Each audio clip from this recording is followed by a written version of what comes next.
Black Alpha Network. Power to the people. All right.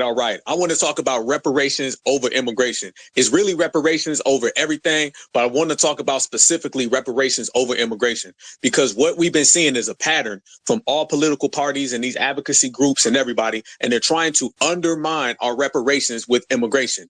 You cannot live in a country that puts so much of an emphasis on non-citizens, but yet we are being placed and designated as a permanent underclass, which our master teacher, Dr. Claude Anderson, has always spoke about. Today, I want to break it down, not just on the vague level. I want to really get to it into the details, because the stories that I hear from my brothers and sisters right here on this app and out here in the real world, you hear a lot of things about immigration, enclaves, resources, and tangibles, things that belong to us being put off onto other people. And I don't want to look back on this years from now and see that we ended up with nothing, but yet immigration is getting billions of dollars, which they already are. Across the whole country, you see immigrants being placed above us, but not just in terms of tangibles and benefits and resources. I'm talking about dollar bills, money. You're seeing them get a plethora amount of money, yet foundational Black Americans, we're being left with nothing. And if you look out in California right now, they're having reparations hearings where we're having to, sit down and conversate and talk to these people about our reparations. They don't have to do that when it comes to immigration. I've never seen one immigration committee where they're having to plead their case. They just showing up and getting money, just handing it to them, tossing it out left and right. We got to put an end to that. Right now, we're in the midst of, the presidential election coming up in 2024, which is basically this summer is going to start off all the crazy campaigns, all the crazy campaign ads. And you're going to have basically the Biden administration who's going to continue to talk about bringing them in. They've already brought in, thousands of people in certain small counties, millions of people throughout the whole country. You're talking about 11 million illegals that they want to bring in. They said they don't even care. You can be documented, undocumented. It doesn't matter. They just want to bring these people in and they want to elevate them above us. This is something we're going to have to prevent completely. I know there's a sister on here named the Reparationist, and she's always speaking about voting for closed border candidates. And I want to draw the comparison between reparations and immigration, because there's a lot of people out there that think they're going to straddle the fence and they're going to be on both sides, like you're going to support reparations and immigration. That is not happening in the United States of America. Maybe in La La Land, Disneyland, Disney World, Nickelodeon, but that ain't happening in the United States. In the United States, you're going to have to choose. It's either going to be reparations or immigration, because like I said, they want to give the immigrants our reparations money. We want to know where the money's going to. Everybody says, well, we don't know yet. We got to figure out where the money's coming from. The money's coming straight from us. Our reparations money right now, we have reparations tomorrow in terms of dollars. But yes, indeed. So we know what they're trying to do. We know the plan. We know the strategy. We know every single thing. And this is why I love these conversations. I love this dialogue, because we start learning a lot about reparations throughout the country from other brothers and sisters that may not really know what's going on in their particular side of town. But B-Zilla, I'm going to bring you on, brother. I want you to tell everybody what's popping off that way in terms of reparations over immigration while I get things settled. Can you hear me, family? Yes, indeed. Can you hear me, my brother? Yeah, you sound good, brother. You sound good. How's things out there on the West Coast? Man, actually today, for the day, we actually got a decent Sunday. It's going to get close to 60, and then we'll be back raining tomorrow and cold just like it was yesterday. But, we got one day of sun. How about yourself, brother? Well, it's like 75 degrees. That's cold out here, man, because, we used to about 85, but, it's all good. I'm standing with you, family. I'm standing with you. But, yeah, brother, I want you to speak on reparations and immigration, family. Something we done already spoke about. You had a good space on it yesterday, and we basically just going to elaborate further. But I was telling everybody how reparations is used as a mechanism for them to run stallman tactics on us, how they want us to continue to always plead our case with reparations, while immigrants ain't got to plead a goddamn thing. They just get the dollars. Tell everybody what's happening your way and just what you see and observe throughout the whole country, fam. Prime example is something that just happened on my timeline this morning. And we have a lot of internalized coonism. And when I say that, I mean, we have a lot of people who are so tied to the debts. And these are people who have been hanging out in these spaces talking all of this blackity black, black, black. But now that they see, like I said, and got their marching orders from certain places, and they're getting wind that, okay, well, man, the Democrats aren't looking as favorable. We already see Joe Biden's approval numbers, and then you see DeSantis and how they're trying to present him out there. And, that's not really the history of what they're doing is not good. So it's really looking like they are putting Trump in position. And again, for the Democrats to be putting Trump, and I say the Democrats put Trump in position by ignoring black folks. They cannot seem to talk or think without a party line in their midst. And for me, as a black person, a black man, a black father, a black husband, I'm wondering what policies are people going to implement for our community? And instead, all they are doing is worrying about a bunch of illegals. What I heard today, brother, when we're talking about reparations over immigration, man, you know, anybody but Trump. I mean, and you have to be lying to yourself right now to say we are in a better condition right now than we were under Trump. Because the one thing that was a fact, reparations would have been way more in front for the Democrats had Trump still been in office. But guess what they wouldn't have been able to do? They would not be able to shove the immigration line down our throat. So with going with the Democrats, you actually shored up the immigration buffer class movement. And now you have this peoplehood thing that is very questionable that pops out of nowhere. And all of this stuff is coming from Democratic shields. Can you feel me, my brother? Absolutely, family. And it all comes down to party lines. It has to. I was making the analogy the other day, and I think you remember, brother. We were speaking about how this next election coming up, and I started off with this episode or this space, whatever the hell. I started off speaking about it and referring to this next election coming up. Immigration has to be the number one thing. You feel me? It's reparations for us, obviously, but we have to understand that immigration is always going to be used as some type of catalyst to stop us from getting our money. And they're going to continuously use that as an aspect. You got two people basically coming up right now where it looks. You're going to have Joe Biden, who's on record saying he wants everybody to come into the country. You remember that thing that Schumer had, Zilla, where he said we want to bring in 11 million undocumented people? Hell yeah. That? Came out and just said it. Didn't half step, did nothing. He said, we want 11 million right here, right now. There is no way, statistically, numerically, economically, that foundational Black Americans can sustain that type of policy from the Democratic Party. And all these people running around here who are Democratic shields, they know that. Every single economist has proven that when you are the underclass, you cannot deal with or bear 11 million illegals. That would keep us at the underclass forever, like Dr. Claw talked about. He didn't say a halfway underclass. He said a permanent underclass. And trust and believe, their plan is to make us a permanent underclass. And the crazy thing about that is the party that Black folks have been voting 90% plus since the 1960s is the party that's going to bring in that type of policy. So they know the effects that has on our community. They know goddamn well the effects they have on us, but they don't give a damn. They're going to continue to do it regardless. So we're going to have to take the power and the matters into our own hands, and we're going to have to literally generate some policy to prevent immigration. Immigration has to stop. There's no possible way. Now, if you're a member of the dominant society, then you may want damn immigrants to come on in. If you're a member of anybody else, the buffer class, you may want them to come on in. Certified foundational Black Americans, we cannot sustain that, especially when we're in the process of getting our reparations claim met. So when you deal with reparations and you deal with immigration, today I want to break down how you cannot straddle the fence on that subject. You're either for one and against the other. That's just what it is. If you come in here talking about immigrants and immigration and all that shit, then I'm going to definitely designate you as anti-reparations. You cannot be both of them. We are either going to get our reparations and put it into this immigration influx, or we're not going to get our reparations and we're going to see Julio, motherfucking Mr. Muhammad, Mr. Ukrainian, Mr. Everybody, Matumbo, Mr. Fufu, Mr. Joloff, all their asses is going to be over here while we're sitting down in the same condition that we've been for the last 60 years. So it's time that we replace that type of policy and we replace any candidate that supports that type of policy. How you feel about that, fam? I absolutely have to agree wholeheartedly, my brother. And you know, that was basically the conversation that's going on in my timeline right now, is because a lot of these people, what they love to do is they love to jump around from topic to topic and continuously move the goalpost. I made a post that showed all of these Congressional Black Caucus members, and I said, look at these Black people here working hard to ignore Black issues. Well, what Black issues are they ignoring? Number one, that's a disingenuous question, because there's only one topic of conversation. The very first word in this title is reparations. So, see, here's my thing. You can shield all day up on my timeline. I make no mistake. I do not miss that it always happens right before our spaces, especially concerning this topic. But With that being said, none of you Democratic shills, because you're gonna get called on the carpet for doing so, you never ever come bring it to the stage.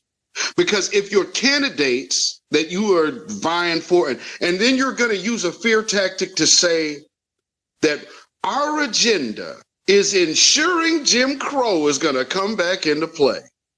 Family, do you understand that type of old scared Negro tactic right there? I mean, that's what that is, man, them white people's gonna get us. Now, if them Republicans get in office, man, they gonna put us right back on the plantation. Like I said yesterday, family, are you gonna go? Are you really gonna go? Is that what's in your heart? Then I need you to go ahead and tune on out from me and get the gone right now. Because if that's what's in your heart, hey man, scary Negro can't help me none. So I'm gonna just need you to push on, because we will not be able to work together because you are a coward. And the one thing that you will always look to do is take the easy way out. You suck. Sister Mary, you got it. Hey, good afternoon, family. Shout out to you, Brother Black Alpha. Good to see you up on the board. And good to see you, Brother B. Seller. Shout out to you. Shout out to you, Sister Just Eve, Sister FBA. How are you? And all the others that are in the room. Shout out to you, family. Indeed, we definitely have to watch these snakes in high grass, as I say, because they are always slithering, always want to tell us who they think or believe we should vote for, and always moving as the ops and the Democratic shills that they are. We are loyal to no one, nobody's party when it comes to politics. If you're not voting our interests, meaning that is for our foundational Black American certified FBA agenda, which is reparations, deportation, anti-hate, FBA crime bill, and unified protection of our communities, run us our check, give us our tangibles. And if that's not coming out of your mouth, oh well. There's a whole lot of ground over there for you to go play on. Don't even come on this side of the street, because you're going to get G-checked. Your butt going to get wrecked. You are definitely going to be vetted. And if the paperwork comes up dirty, oh yeah, you're going to get called out, and you're going to get aired out publicly about where you stand. And if it's not for our people and about our people, by our people, we not going. We not going. They tried it. They love trying it.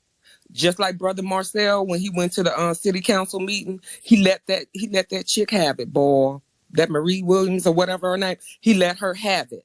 She gonna sit up there. They quickly play the victim, don't they? Here come the trembling voice. Here come all the sob, all the palm colored tears. We could care less about that. Cry me a damn river, a lake, and a pond and a stream. We don't care about that. Take your damn emotions out of it. Always, oh, well, I'm embarrassed. Oh my God, I'm going to look bad. Well, honey, that don't matter, because it definitely don't matter over what you're trying to project and trying to undermine us. And always want to say what we deserve, what we don't deserve. And then if you act like you are our ally and putting all these falsehoods up as if you really could ever speak for us in the first place, when he told you $1 trillion is a lowball figure when they owe us maybe anywhere from 80 to 200 trillion dollars, okay? Because I think everybody be under a little low with it. $1 trillion of monies that is due to us. That up on her. He say, that ain't what the facts say. Who cares how you feel? That's what you believe. That's what you say. This is what the stats say.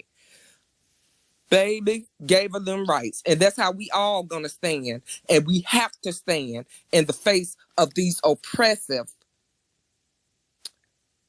sarcastic. They love being jokeful and sarcastic, backhand, systemic institutionalized racism. We're not playing it. I'll yield my time. Thank you, brother. Absolutely, my sister. I appreciate that.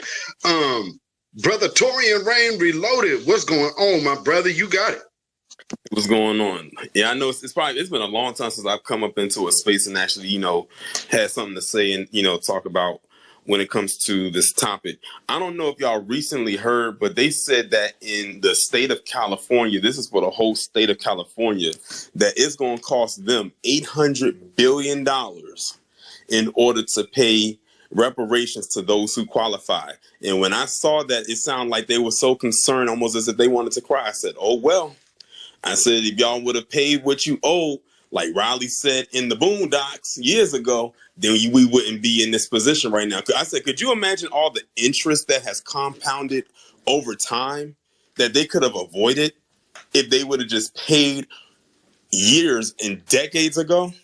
They could have avoided all of this. They could have avoided all the noise, everything, before it got to this point. But since they wanted to try to play our hand and like call our bluff, and we called it back, now look at the predicament that they are in. So the longer they prolong it, the more they're going to be in this position.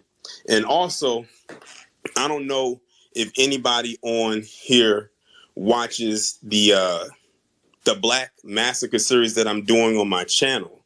But one common theme that I've noticed since starting doing those videos is every common denominator that Black people, specifically foundational Black Americans, have had in this establishment since the 1800s at least, all came from the Democratic Party. Now, I have one that I'm uploading today at 9:00 p.m. Eastern Standard Time. And I can say right now, if y'all didn't like the Democratic Party before, once you watch that, you're gonna have a 4-degree level of hatred towards them after that. Because a lot of the massacres and those riots that happened back then stemmed from that party. Most Black people, Black men specifically, were Republican. They were really thriving at that time, and they didn't like that. That's all I'm going to say. That's pretty much all I'm going to say right there. It's just amazing how things have flipped over time since then. Now, that was back in like the late 1800s. Look at where we are now in 2023. Can you honestly say much has changed? It's not as ruthless as it was back then, but the remnants are still there. Wee, brother, it's funny that you said that too, because over the years I've gathered so many different documents because I like having historical data on hand.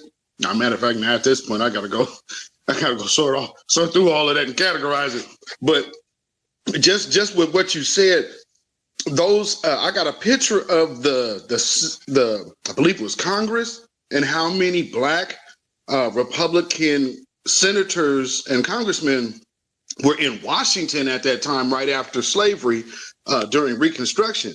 And how that ended up ending is that they made laws. Of course, we understand how the Democrats get down. They came up with these laws basically banning these people. So literally right after slavery, you started having Black senators and congressmen. You had Black politicians for real. And there was more Black politicians right after slavery than there is in the Congress right now. I mean, I guess you can say you got the Congressional Black Caucus, but if you're looking at the size of government compared with per capita for what you're looking at now, still absolutely no comparison. Be busy. Sister Miriam, go ahead, sis, you got it. Thank you, Brother Busilla. To veggie back ride off of what you just spoke on, definitely, as Brother Terrain so eloquently had stated, to truly dig into this country's history and look at it when they start truly forming their political aspects and forms, when we had more, as Brother B. Silla just said, Black representation throughout Congress. Okay, Congress. And so it was the Democratic Party that white males that separated and was angry. They divided and became more of the Democratic Party. And like Brother Terrain said, they were known as the white men or white males. These people really showed the disdain. They were willing to even, at one time, break up their colonizations as far as the 13 colonies, because the disdain. They do not want a Black man being on the same playing level. They never have. So they start really pushing the race issues. They start really implementing the codes and the laws to keep us, underfoot, with the Jim Crow and the Black codes and things of that nature. They really start pushing that. And so, yes, we definitely need to understand who and what the Democratic Party truly is. I'm not caping for the Republican Party, but that is truly who and where we was under that flag at first. And then, of course, all of them got on code with white supremacy, and all of them turned on us. The jealousy. I dare that a Negro man is more eloquent than I am. Has more intelligence than I do. Because our brothers were speaking with so much finesse and so much authority and a command of who they were, and truly had the ears of what the Black grassroots or our people wanted and needed, and the suffering that was put upon our backs daily, just having to be existing in this country. And like they say, your present or your present reflects your past, and your past can reflect your future, because you must know and keep a track of your story. Our story is her story and his story. Our story is the one that matters. Always look at the role that the victims or the conquered has played in war, because it's the victors who get to tell the story. It's the victors who set things in place in history when they truly paint things their way. You have to understand, we deal with a class of vultures. We deal with a class of interlopers, meaning someone who implements themselves or places themselves in your history to manipulate it and sway it against you, and pretty much erase or make it in their favor. So this always have been done. Shout out to Tariq Nasheed and all the elder teachers and great scholars, and some of the our younger sisters and brothers that was in the movie The Maroons, because they got down in it. Shout out to Dr. Winters, shout out to Dr. Randy Short, because they are true historians. A lot of other people, and it was a couple of other true historians in the documentary. The others are master teachers and scholars. So my head goes out and tilt to those, and they are living wealth and still around, and we could tap those vast resources of our history, and also politically how it works. Shout out to Dr. Neely Fuller. Shout out to Dr. Anderson, Claude. We have to give our homage and respect to our elders, because they are still here and they are living wealth. We must keep that intact. And I'll yield my time back to you, Brother Bisilla. Yes, indeed. Brother Alpha, are you back, brother? Yes, indeed, family. Points all the way across the board. And you know what? Everybody has to also realize that the trick play and the hustles and the con games are coming in quick. You're going to start seeing all of these reparations candidates that are going to come out, claim that they running on reparations, but in reality, what they're really trying to do is take our reparations claim and write it in their form. I always tell people, this is one of my analogies. I always say our reparations claim is like a designated driver.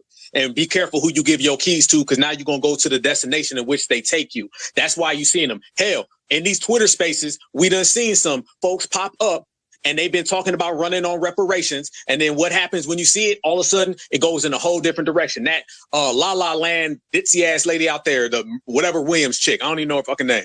She had a little exchange with Marcel just recently. That lady's talking about giving us $100 million for reparations. Family, $100 million for reparations? That ain't nothing. That's like working 7 days a week and somebody gives you a $20 bill. Okay, we have $1 trillion+ debt. She wants to give us $100 million. And then she says she wants to give it to black leaders, aka probably Al Sharpton, aka Jesse Jackson. And she said she wants them to disperse it to the community. What kind of motherfucking reparations claim is that?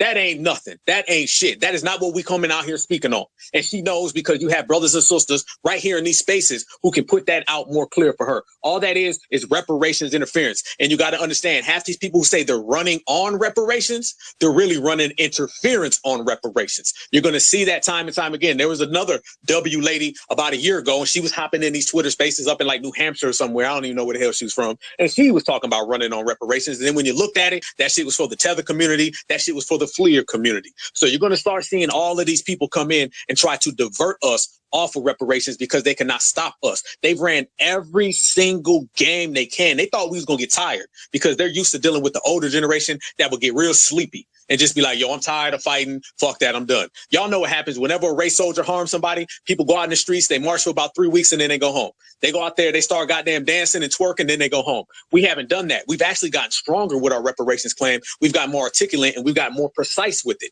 And that's what's scaring them. Trust and believe, family. That scares the hell out of them because they see that we're not going nowhere and we in it for the long haul. And when they see the certified foundational Black Americans are in it for the long haul, that really disrupts them. So what are they doing? They're picking up them phones. They calling all these little W candidates. And now they're coming into our spaces and saying, hey, I'm running on reparations. Y'all should vote for me. Y'all should vote for me. My name is Bob. My name is Karen. My name is Ken. I ain't voting for no motherfucking Karen saying she running on reparations. Family, don't that sound like an oxymoron? Karen running on reparations. I don't want my reparations around no motherfucking name. Karen, Ken, Bob, Sally, Sue, none of that shit. Okay, but that's what you're starting to see now. So we have to be very careful and very cautious of how we, put ourselves in motion. Like our sister said, we're going to have to get involved with it politically, socially, economically, all the way across the board. We are going to have to be the ones to do it because I'm telling everybody, reparations is only going to come from the Black grassroots because everything that we've ever done has came from the Black grassroots. Once our reparations claim gets into the hands of the boule, it's over. The NAACP ran game just a couple weeks ago. My brother Afro Elite broke that down thoroughly. Y'all know what the NAACP did. NAACP came in and ran complete interference because they do not want us to get our money. Because understand, us getting reparations from the Black grassroots, that puts the NAACP out of business. That puts NARC and then Cobra out of business, Butter Biscuits. And right now, what we're doing is we're upsetting the apple cart, as I say, and we are disrupting their Butter Biscuits genuinely. So we're going to have to make sure that no matter what we do, we keep our reparations claim within the Black grassroots. Be very, very cautious of all of these nefarious characters on reparations because they're really just running interference on our reparations. And with that said, I toss it to my brother Afro Elite. Peace, family. How you all doing?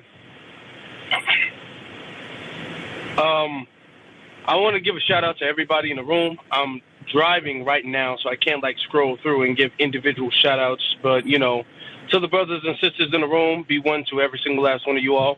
I'd like to add on to what the two speakers are saying from what I have heard so far in this conversation.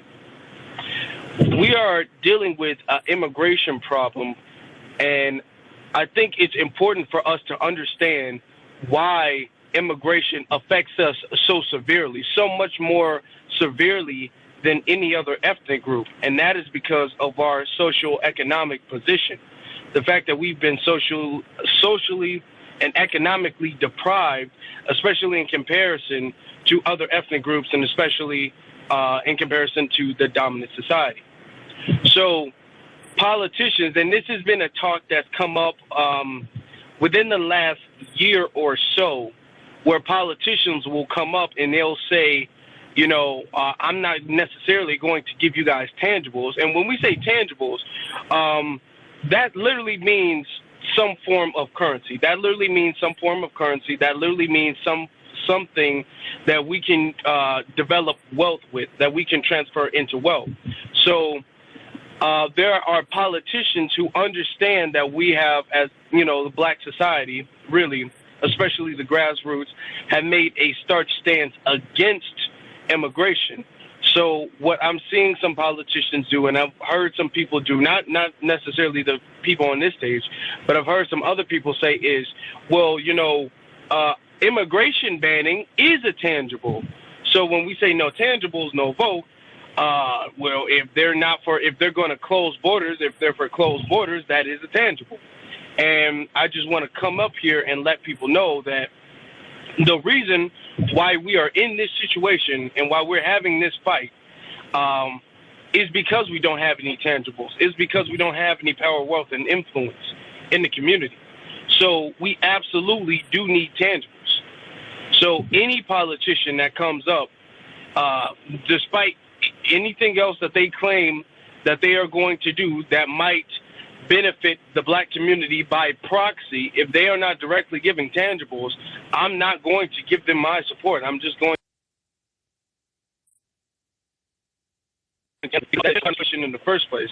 That is the reason why all these situations and all these issues affect and harm us more severely than any other issue, than any other community. For instance, our health, or our immigration, our lack of employment, our lack of housing, our lack of schools. All of this stuff stems from the fact that we are without tangibles. We have been deprived and stripped from tangibles. So any politician at all that comes to us and expects to get our vote without exchanging tangibles is automatically given a thumbs down, in my opinion. And I feel like there have been other parties that have come up recently and have tried to throw a wrench in the direction that we've been heading in. And I want to come up here and make sure that there's no blurred lines, and that we're very firm and heading steadfast in the direction that we were heading in a few years ago with the no tangibles, no vote. And that's all I have to say. Thank you for letting me speak. Always, brother, always. I got to, key point on what our brother just said, tangibles. Tangibles. We've been running with that now for about 5-6 years, and we're going to have to continue to run with that, because at the end of the day, that's the essence of every single thing we're saying.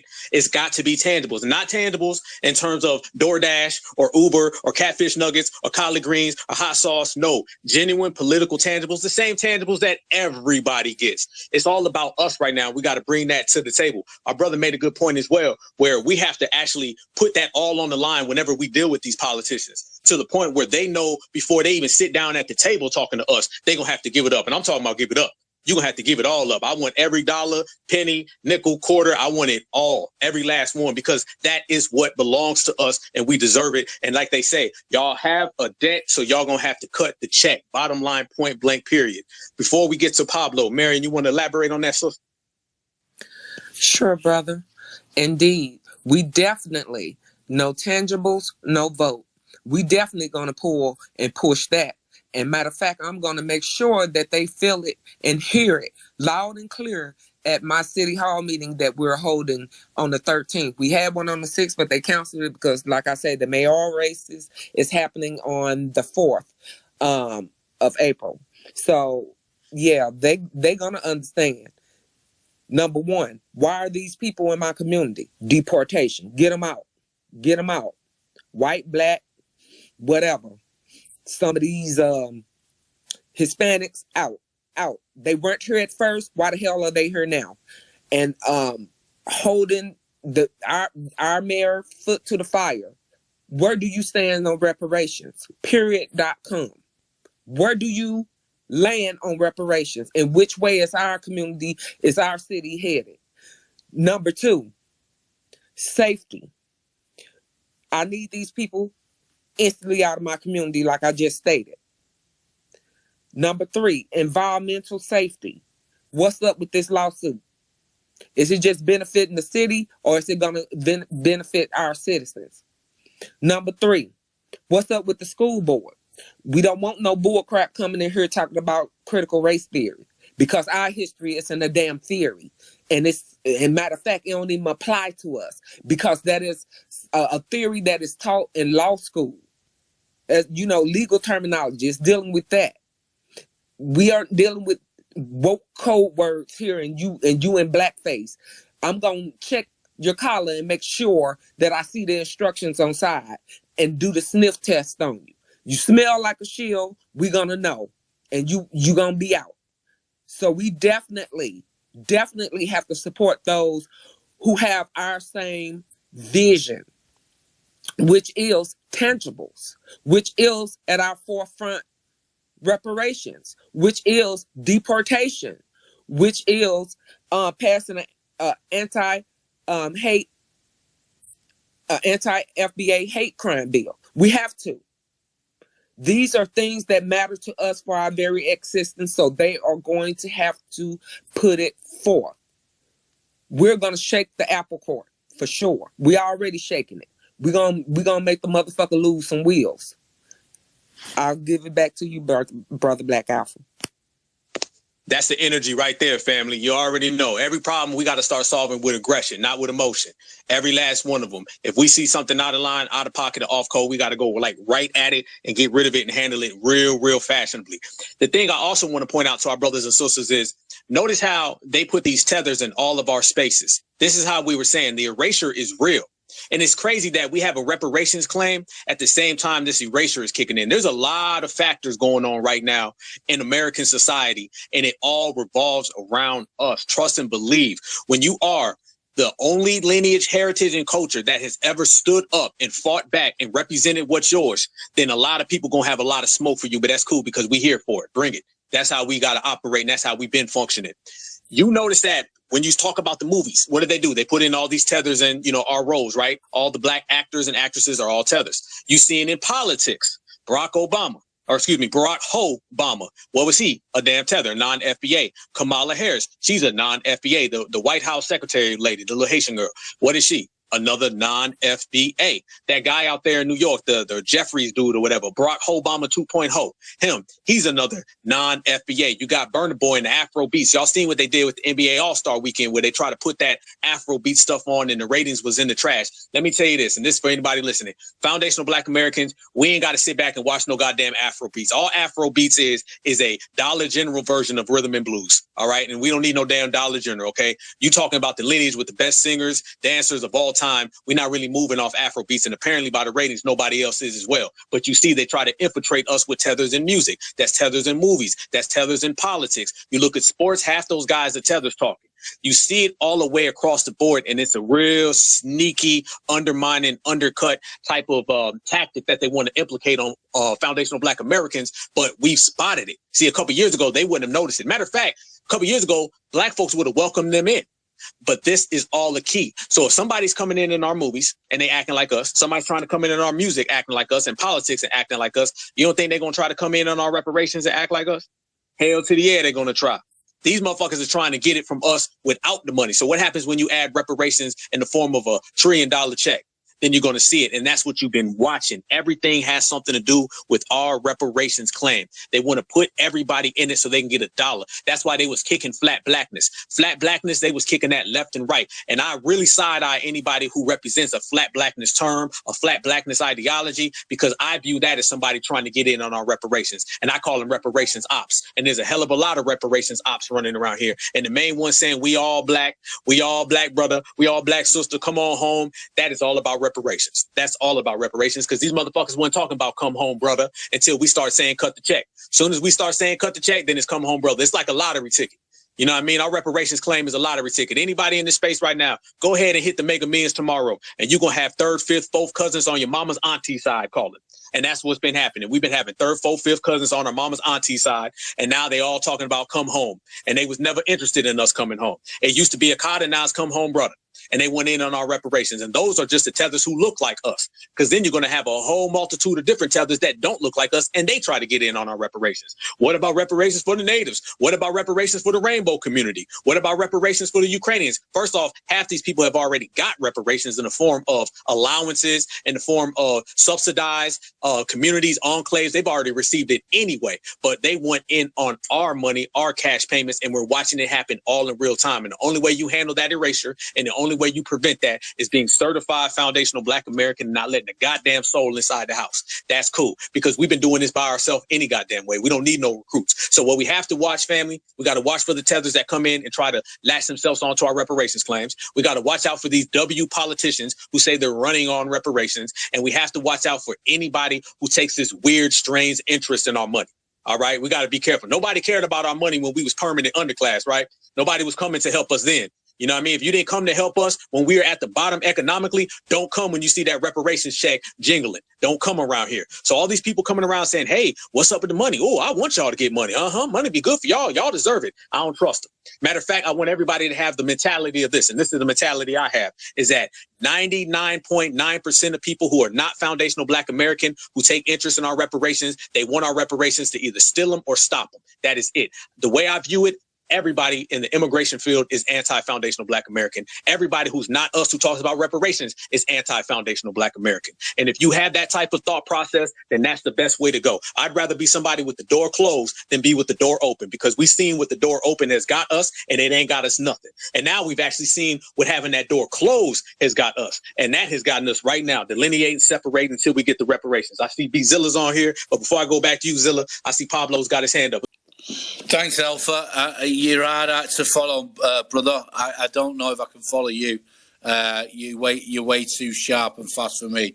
But I really like what you've got to say, and especially about the putting. I'm a white man. Let me be honest. I'm a white man.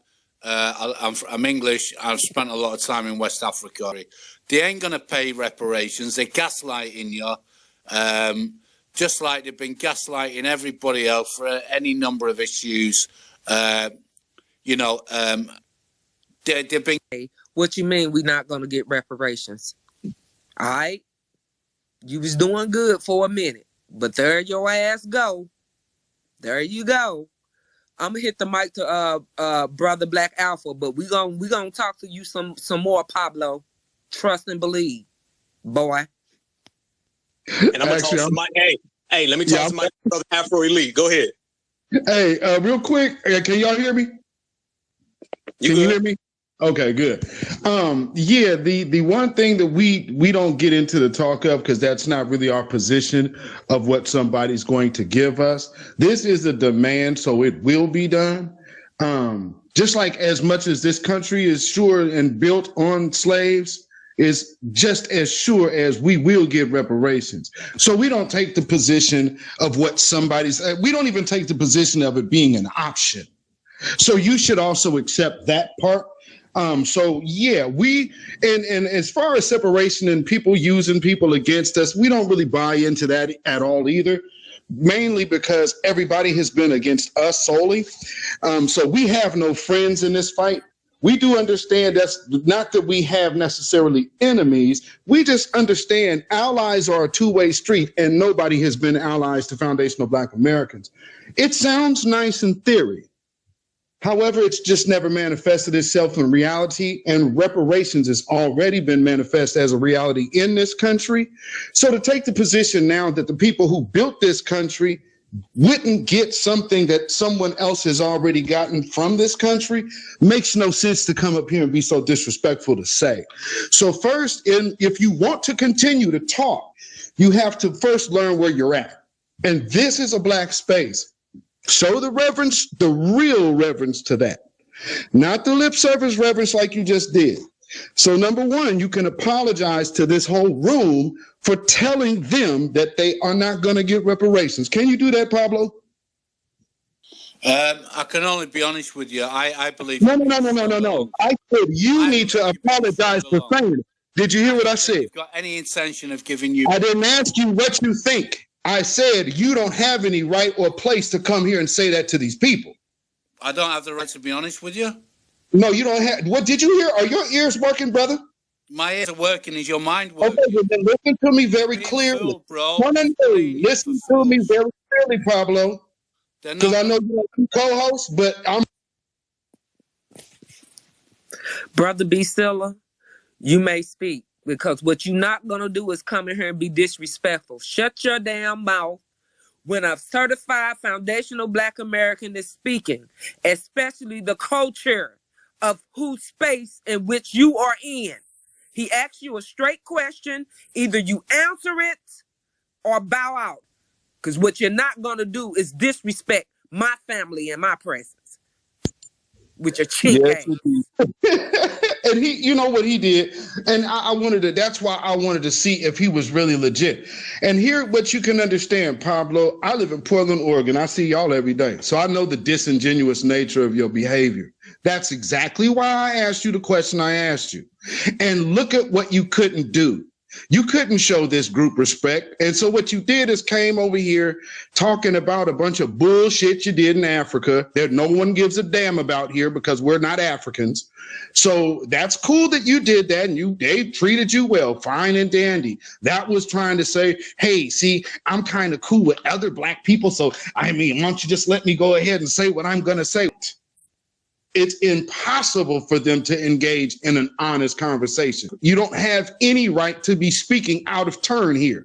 So one thing you need to do is acknowledge the presence of the people you're in by apologizing to those people for saying something so disparaging. What you need to respect is the fact that this is our position. So just a simple sign of, again, for those who want to stay in the comment sections and not come up on stage, that's who you're looking to. You want to put your safety and the future of your generations in their hands? Man, y'all roasted him, man. Y'all ain't even leave me nothing, man. I'm mad at y'all. Goddamn. He fled out here so goddamn quick, man. I ain't even get a chance. Damn, Mark, that's how I go. Fled too quick, because I sure was we was gonna play three-way ping pong up in this mud. And I know Brother Afro Elite wanted to speak, but I think he just bounced or the Matrix kicked him out. But yeah, back to you, Brother Black Alpha. Go on and get it in, bro. They gonna learn about coming up in a certified foundational Black American space, room, house, apartment. It don't matter. If you get a bunch of us in one place at one time, it's gonna be definitely regulating because it's regulating season. But family, didn't I just sit here and say, I mean, damn, this shit was on cue. Didn't I say, be very cautious of these foreigners who take interest in our reparations? I just sat down and said it. We got 100+ people in this room. I know everybody heard me say it. I said, be very cautious of these folks who come around and they take some strange, awkward ass interest in our reparations. All that would have nothing to do with what we're saying. And then we all know what was next. Here come the pivot. And the pivot was, they're not going to give it to y'all. And whatever the fuck he said. That is exactly what we're talking about. And this is why I love being able to highlight and frame this stuff so we can put it on that Summer Jam screen so we could already understand where the op is coming from. Once you identify an op and you know their approaches and you know where they're coming from, you're empowered. You got a lot of self-empowerment when you understand it. When you do not know who the op is, you cannot identify the op, you in a world of hurt. One thing about our brothers and sisters right here, we see through this shit. You feel me? We see through everything. We know how the ops talk. We know their language. We know their dialect. We know what type of games they play, the schemes, the plotting, the planning. We know it all. And that's why we could already do it to the point where I just sat here and said it. And then the motherfucker showed up literally 50 goddamn seconds after I said it. Come on now. That's on point. That's on game. That's how we do it. So we know what it is. There's nobody out there. As a matter of fact, remember, I gave numbers. I said 99.9% of people who come around here and take some type of interest in our reparations do not want us to get reparations. And they're only bringing it up so they can insert themselves in the conversation so they can run interference. So first they insert and then they run interference. It goes hand in hand, side by side. And when you're certified, you see that shit all the time. I tell people, FBA sees your ass from a mile away. So I don't know what these folks think they're going to do. I don't know what type of games they think they're going to play. But you know what? It's really because they used to dealing with old folks from back in the day. Imagine having 60 years where you could just say anything and Black folks will forgive you. They let you whoop their ass. They let you pour milkshakes on their head, sick dogs, hit you with goddamn the water faucets, the water hose, the water hydrants, and just let you go. And then imagine out of nowhere, one day, the certified foundational Black American, Black grassroots pops up and we in control now. How they going to accept that? That's a pill too big for them to swallow. They don't know how to handle that. And what we're seeing is the remnants of folks who haven't really accepted it yet. They still wish they was talking to Edmund Pettis Bridge. They still wish they was talking to Al Sharpton's perm. They still wish they was talking to Jesse Jackson's wheelchair. They really wish that they had that. And they come into grips that them days are out the motherfucking building. And what's in the building right now is a bunch of certified sisters and a bunch of certified brothers. And when I look down this whole panel, I see a bunch of certified sisters and certified brothers we put in that work. You know what I mean? So you fuck around, you're going to find out. And that's the way we getting down. And he found out. That's why he fled. Trust me. He thought he was going to run interference longer. He thought he was going to get his shit off, and he didn't get nothing off. Only thing his ass did was hop the fuck out the space the same way he hopped in the space. But only difference is when he left this time, he left with a message that we ain't nothing to fuck with. Now I'm gonna send it to my brother Afro Elite because I know he wanted to go ahead and regulate. It's all on you, my brother. Okay, thank you. Well, before Pablo got up there, I was gonna, give my goodbyes to the room because I was about to leave the space. I have something else I had to handle. But while I'm here, let me give my 2 cents on that conversation. We have seen oftentimes when we're having conversations pertaining to reparations specifically, we'll have 1 or 2 white folks come up in here, and what they try to do initially is they try to find something in common with the group that they think is going to kind of link them or bond them to the group. People call it the middle ground. That's really what they're trying to find. So when he saw deportation, ICE, he knows that this isn't really a liberal type of black people. We're not a very liberal black people who believe in immigration and all that. Shoehorn or crowbar himself into saying something else that he would be able to disagree with. They come here often, and we've had this in the previous space with the other white dude. They come here often, and they immediately announce. First off, they don't hide it because they know they can't hide their voice or their accent. So they immediately announce, "Oh, I'm white, but I love black people. I've been to South Africa, or what do you say, West Africa, and I wrestled with them or whatever." But anyway, that reparations shit, that's really just not going to work. I mean, just let's be honest with you. They're not going to give it to you. That's really what he wanted to say initially. But he knew he would get ran out, so he came in there trying to say something to make it seem like, hey, I'm on you guys' side. I just disagree with the reparations thing. So they can shoehorn their disagreement into the room without seeming like an operative. But that's really what I wanted to say. I'm going to have to get off here. I'm about to pull up at my location, so I will bless you, brothers and sisters, with a good evening. Yes, sir, man. Be safe out there, my brother, and don't have to throw no box at no angry tether. Hey, you! Hey, I know you. You're Afro Elite. you and all of that hidden history museum shit. Yes, sir, man. So make sure y'all go follow our good brother Afro Elite over on his YouTube channel as well, and his Twitter profile too. So shout out to that, brother. Go ahead, sis. Hey, brother, be silly. They could F around and find out. They could try to step up on Afro Elite and don't let that pretty face, baby face fool your ass. That's a Chicagoan.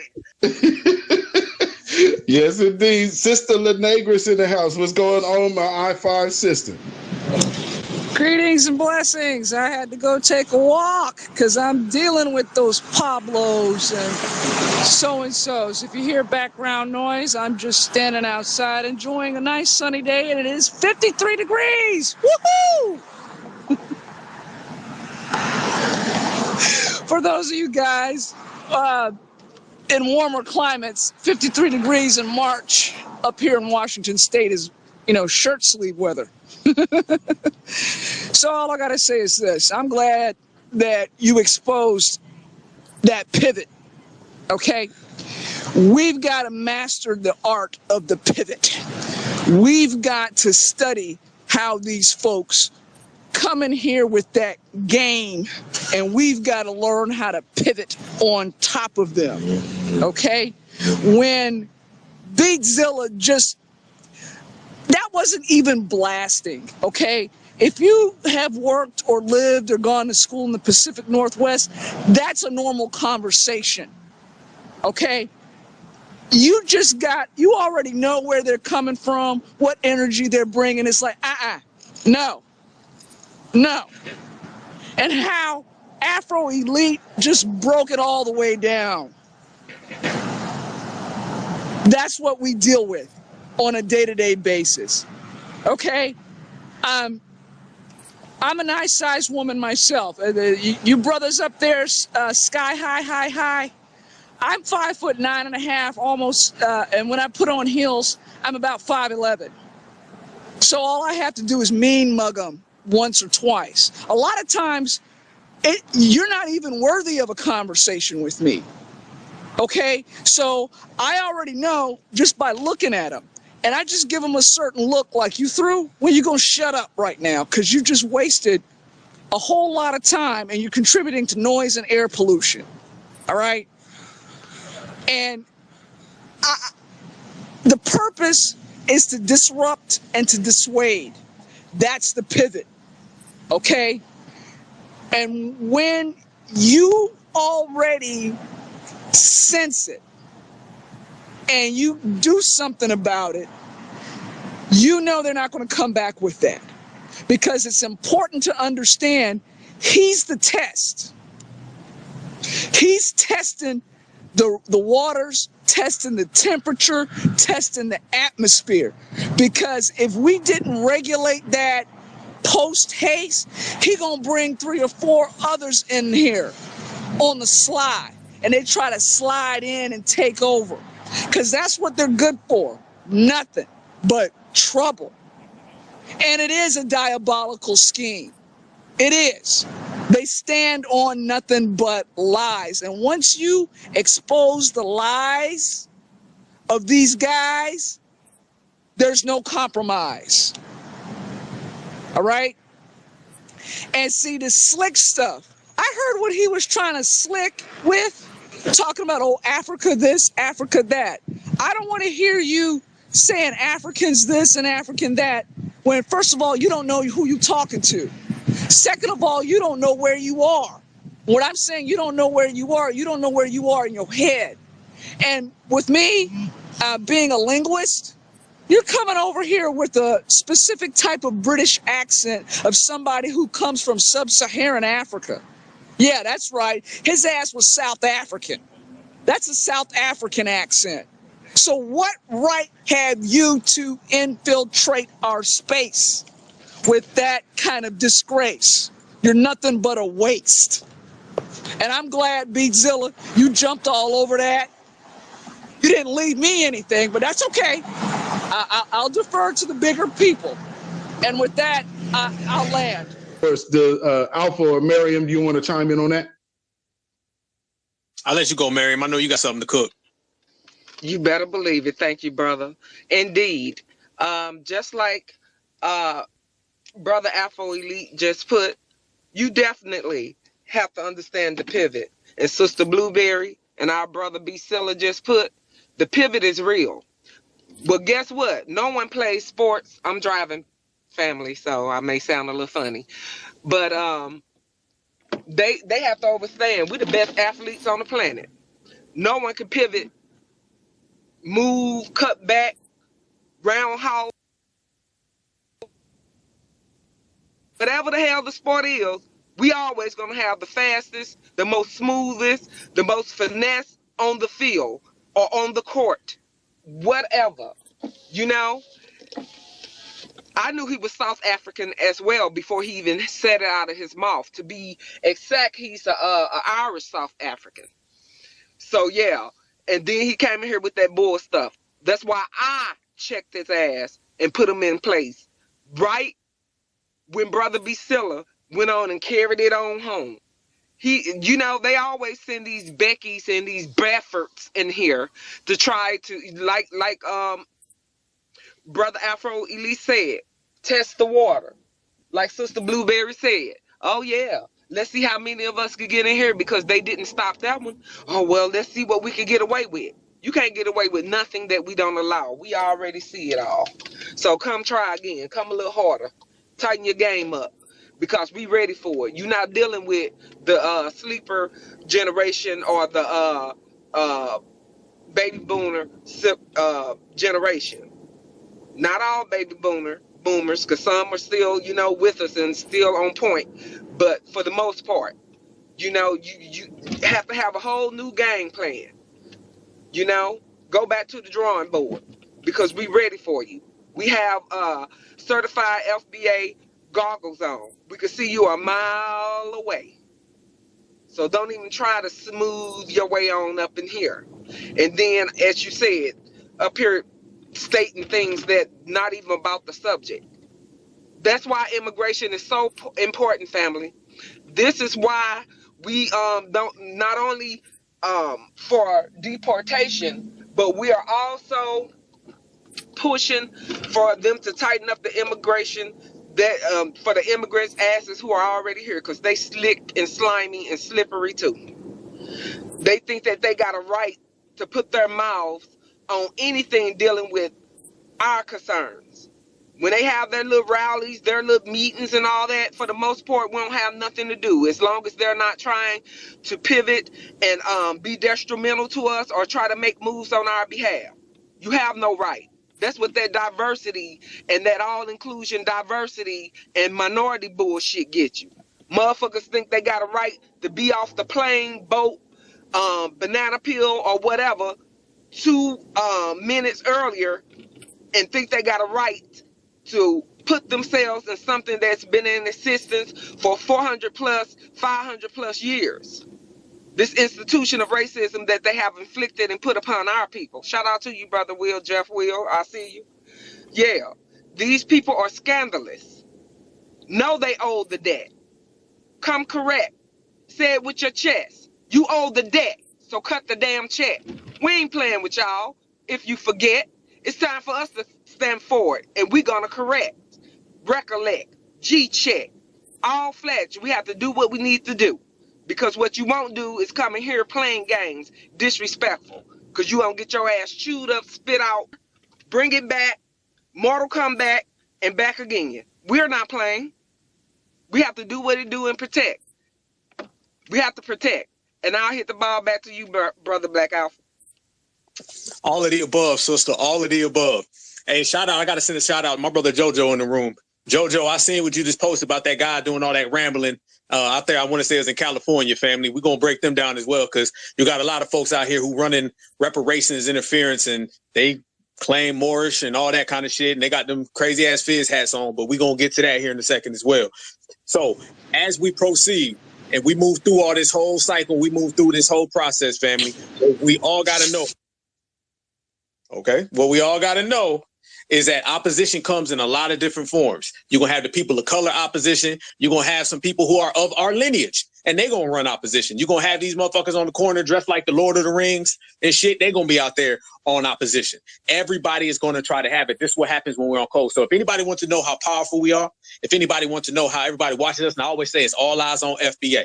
All eyes on FBA, trust and believe. There was a Zoom chat that leaked. I think some people seen it. I think I posted it. There was a Zoom chat that linked, and it was from Ghana. And there was a guy, and he was going off on the president of Ghana. And he was saying how we don't need nobody from FBA to come over here and interfere in Ghana policies. This was a bunch of Ghana folks. This dude sounded like he was from the goddamn village, 3 goddamn villages over from the goddamn water well. All right.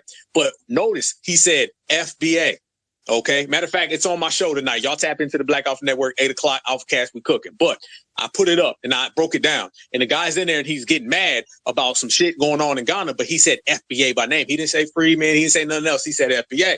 And the point is that they are watching us from all over the world. That guy right now, that W dude who just called in, Mashed Potato Pablo, his ass just called in from South Africa. You understand? We done had people call in from Nicaragua. I'm not lying. Literally, a motherfucker called in from Nicaragua. No lie, he was on his fucking tether phone in the fucking desert, probably standing on one goddamn leg trying to get a fucking signal. No lie. We've had people call in. Zilla, you remember the dude called in from Turkey. He was a double tether. His ass was from goddamn Turkey, moved to the goddamn UK, went from the UK to goddamn Germany. We got 3rd generation tethers. We got 3rd destination tethers. These motherfuckers done fled from one country to the next county, and still thinking about certified foundational Black Americans. So what does that tell you about certified foundational Black Americans? And let you know that we're on everybody's mind. Because when we are empowered, that's a threat to everybody, because everybody got smoke for us. Everybody has some form of hatred, spite, vitriol, and jealousy towards foundational Black Americans, and us with money is very frightening to all of them. I always say they gonna hate us because we foundational Black Americans, and they really gonna hate us if we foundational Black Americans with money, because they know what we're gonna do with our money. We're gonna take these reparations, we're gonna circulate it throughout the community, and we're gonna build our own economic base. And foundational Black Americans with their own economic base literally is the complete contrast to the system of supremacy and to anti-Black racism. The system of supremacy is trying to keep us away from the money. So therefore, once we get the money, what they gonna do? What they gonna do? What's next? What's next? What they gonna try? Matter of fact, here in a second, I'm about to send it to my brother John Horse, and John Horse was making some good points the other day. He said they're gonna get more hostile. They're gonna get way more hostile. You feel me? They hostile now. Imagine anti-Blackness when we broke, and then amplify that with anti-Blackness with a couple $1 trillion. What you think's gonna happen? You think they're gonna get nicer? You think they're gonna get sweet? You think they're gonna be our friends all of a sudden? Hell to the no. But the problem for them, once again, is that FBA sees their ass from a mile away, and we're prepared for it, and we're ready for it. They weren't around here, and we've all seen the influx of people saying, oh, we're gonna take our money, we're gonna go get Jordans and Cadillacs. I'm gonna tell you, that's psych ops, family. That's psych ops. They tell us that because that's what they want us to do. They're trying to convince us to go do that. When they say y'all gonna go buy some Cadillacs, basically what's that saying is that y'all gonna go do that because we want y'all to go do that. Because I tell you what they don't want us to do. They don't want us to start building our own communities, getting our self-defense game up. They don't want us to start building up our own education systems. They don't want us to do any of that. Brothers and sisters right now, as we spoke about before in the last space, are taking their kids out of school and they're becoming their own teachers. What happens when we got reparation checks to fund the education of our children? Think about that. What happens when brothers and sisters are out here getting their self-defense game up and we got money to fund our self-defense? What's going to happen then? What's going to happen when we can circulate that dollar throughout our own communities, amongst our own brothers and sisters, and we can leave some paper for our children? That literally goes against the whole system of supremacy. So this is why you have everybody calling in. This is why you have to view it this way. Foundational Black Americans are hated on by the world. And since the world hates us, the world wants to stop us from getting our money. So the world's going to run interference. And that's one thing I've learned. One thing you've probably learned as well, Zilla, Miriam, John Horse, Blueberry, everybody in this space. What we've probably all seen is that our reparations claim is not just national, but the effect is global. And the opposition for our reparations comes from just as much outside of these borders as it does within these borders. I can literally say I've seen more people call in from outside of America and run reparations interference than I've seen people inside of America. This lets you know I've seen people from Puerto Rico. I've seen people call from Africa, multitude of ones from Africa. Damn near every single country in that continent has called in. Look at Tariq Nasheed's spaces. There's somebody from every goddamn country running interference. Same with our spaces. Someone's running interference. So you see that the whole world is watching us and the whole world is trying to stop us from getting that money. So this is a global effect because our culture is global. Foundational Black American culture goes in places where foundational Black Americans have never been. I've traveled out this country before. I've been around the world, and I've been places that I was the only foundational Black American, but every motherfucker was dressing like us. They was looking like us, walking like us. These motherfuckers didn't even speak English, could rap a whole goddamn Tupac song. These motherfuckers could rap a whole goddamn Snoop Dogg song, but there was no foundational Black Americans there. So wherever you see our culture, wherever you see anti-Blackness, you're going to see reparations ops, because those are the same people who are used to taking our culture for free, but they know when we get our reparations, we're going to make them have to run the check. And that's a big difference in mentality, thought process, and wherewithal. But the problem, once again, for them is that this generation, this era, this time, this moment, and this second, FBA sees their ass from a mile away. With that said, Brother John Horse, it's all on you. Yeah, what's good, everybody? Yeah, y'all made a lot of good points, especially with the fact that people overseas, you know what I'm saying, they have, they adopt a lot of our cultural, things, you know what I'm saying? And the thing is about that, while these other groups call in and they get so hostile and so freaked out about it, it's a fear thing, because what y'all got to understand, if all of these people today are dressing like FBA, walking like FBA, talking like FBA, tomorrow in whatever those countries that they in, they're going to be raising their fist up like FBA, and they're going to be sitting there trying to overthrow whatever oppressive regime that they're in like FBA. See, a lot of these people, they see us, but then they don't really know our history here. Like that dude, Pablo, he don't know our history here. He just know, you know what I'm saying? He just know what it is that he know, or what he think he want to know. You know what I'm saying? We ain't never, you know what I'm saying? Like a lot, bro, like civil rights, they said we'll never get civil rights and everything like that. And it took us 7 days to get civil rights. You know what I mean? So at the end of the day, bro, like, it's a fear thing because they understand that once whatever we do here, it goes global. You know what I'm saying? So, you know, in Africa, all these other places where you got melanated folks, they're gonna start talking about reparations too, that they're owed, and they are. You know what I'm saying? But I know we set the template and we set the standard, and we're leading what's gonna happen for the whole entire world, you know what I'm saying, the melanated world. You know what I mean? That's just the cross that we were chosen to bear. You know what I'm saying? Us being FBA. And I ain't got no problem with that. But at the end of the day, you know what I'm saying? That's what it all is. That's all it is. You know what I'm saying? The white supremacists are just trying to fill us out. Every time they come in here, that's just a war tactic. You know what I'm saying? It's just a tactical war. All warfare is based on deception. They'll come in, oh yeah, all buddy, yeah. You know what I'm saying? I already saw the play. You know what I mean? And understand this: the white supremacists, of course, they take both sides of the argument. You know what I'm saying? What do? First thing, you have the conservative side. No, we're not paying reparations completely. Liberal side, oh yeah, we'll pass reparations in the form of education, housing vouchers, and things like that. Oh, and by the way, all of that's going to be for like illegals and all of that stuff like that, and black people at the bottom. That's exactly what they do. So that's technically, you know what I'm saying? When you look at it, they're saying that no, you don't get reparations neither. So you just have to understand that the white supremacists take both sides of the argument. But what we're going to do is we're going to force the white supremacists to pick a side. And if they just, you know what I'm saying, if they can't take both sides, they'll lose any war that they're in, because that's just the tactic that they've always used for the last 2,000 years. And I'll learn.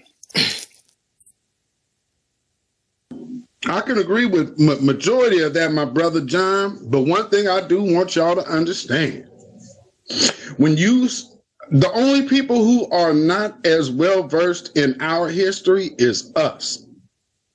Those people, they spend their whole life learning about us, because this is one thing you have to understand, brother, and all the rest of y'all. They understand that the privilege of the system of white supremacy didn't happen by accident. They are taught from very early age, before they even enter into elementary school. So they are schooled on our history, what they've done to us. They are well aware of it, even in other countries, because again, all of these other countries have made their wealth from the slavery of this country. So they ain't in the dark, because these people, you got to think, why would they want you not to know exactly who you are? Don't you think they would do everything within their power to make sure they know everything about you, but make sure you never know anything about yourself? You understand? So like, never think that he don't know. Yeah, he do. That's why he came with the whole, look at what he did. He brought up Africans and his relationship to Africa. So he's filling out the type of Negro you are. That's how well schooled he is. You feel me? So yeah, when we start saying, oh, he don't know nothing, shit, yeah, he do. He knows enough to even test the psyche of what group he's in. So yeah, they know. And so I want you to take that shit out your mind, family. Don't ever think, man, they're ignorant to our history. No, you are more ignorant of your own history than they are, because they have to know. If you don't want to lose your power, they got to know. Absolutely. And the thing is too, I want everybody on here to know, man, understand, anybody who is against reparations for foundational Black Americans, they believe that we deserve to be enslaved. They believe that we deserve to be raped. They believe in that. They believe that kids should be, you know what I'm saying, working as slaves. They believe that women should be pregnant, working as slaves. They believe in all of that. I just want y'all to understand that. Anytime you dealing with people and you ask them about, you know, should Black Americans, foundational Black Americans, get reparations for chattel slavery, and they say no, just understand that they believe that you deserve everything that you've been through. Just understand that. That's what you at war with. This is understand that those people are not people that believe in justice. They have the world flipped on its head. What is good, what is bad is good, and what is good is bad. And we're here. We were chosen by God himself to make everything correct. Understand that. And always understand that that's the essence of what being FBA is. Freedom. Not land. Man, a lot of fire here. Thank you for letting me speak. Family. I'm going to try to be real quick. We are fighting the most evil regime of all time. Do it. And as far as everybody else, that's why it's FBA versus the world. That's why I love this room. I pretty much see a lot of familiar names. Those who don't know me, I'm an OG, a true old scholar, 55, FBA on both sides. Now, as we move through here, we got to understand that everything is going to be weaponized against us. If you can't pass the paperwork check, where your grandmama from? Yo, from here, okay. You got a fucked up edge up, son. Where you from? If you can't pass that, then guess what? I'm gonna assume that you playing for them, because we all know, as Black Alpha said, all they want is a comfortable place next to massa. Excuse my French, but that's what he said. Because they got the homegrown niggas. They got to keep us down, because part of our identity, part of our essence is that we are here, chosen to be here, because we are the only force of people who have consistently stood up against them. And just think about Dr. Amos Wilson. He goes, listen, who taught you the language that you're speaking now? It's difficult sometimes, because we can talk to each other now. They ought to be glad that we just clowning them and we seeing markers. Because this a whole different deal now. Man, 100% family. That's what we speak of with the buffer class. And notice, Zilla, the last 3 W's that done called in our space, they came in with liberal talking points. And they try to pivot our conversation onto some liberal shit. It's like pick and choose, one by one. They consistently do that. But, we already know the type of game that they run. But I'm glad you guys have put it clear, because everything that was told to us from the majority of the older generation was a goddamn lie. It was a goddamn lie. Not only has this generation in this era have we got things done, we've also had to learn a lot on the go, because a lot of brothers and sisters had to shed the lies from yesteryear that were told to us. Like you said, everybody's our friend. We love everybody. Do y'all see the type of position that put us in? They was running around saying, can't we all get along? They was running around saying, yes, we can. Every single term that is to our detriment, they put on our shoulders. We had to wear that jacket. Well, this generation, we took the motherfucking jacket off. Not only did we take the motherfucking jacket off, we poured some kerosene on that motherfucker and burnt it. You feel me? And then we put on our own jacket, which is representative of how we feel today. So we've been cleaning house and we've been putting in work. And that's a powerful, powerful thing. And that's what our brothers and sisters right here in this space, as well as other brothers and sisters in the Black grassroots, have been able to accomplish. But the work ain't done. The work is not done. I always tell folks on the Black Alpha Network, I say, if you ever wanted to be a part of something great and you ever wanted to change the world, then you're changing it right now. Trust and believe. What we doing right now ain't in vain.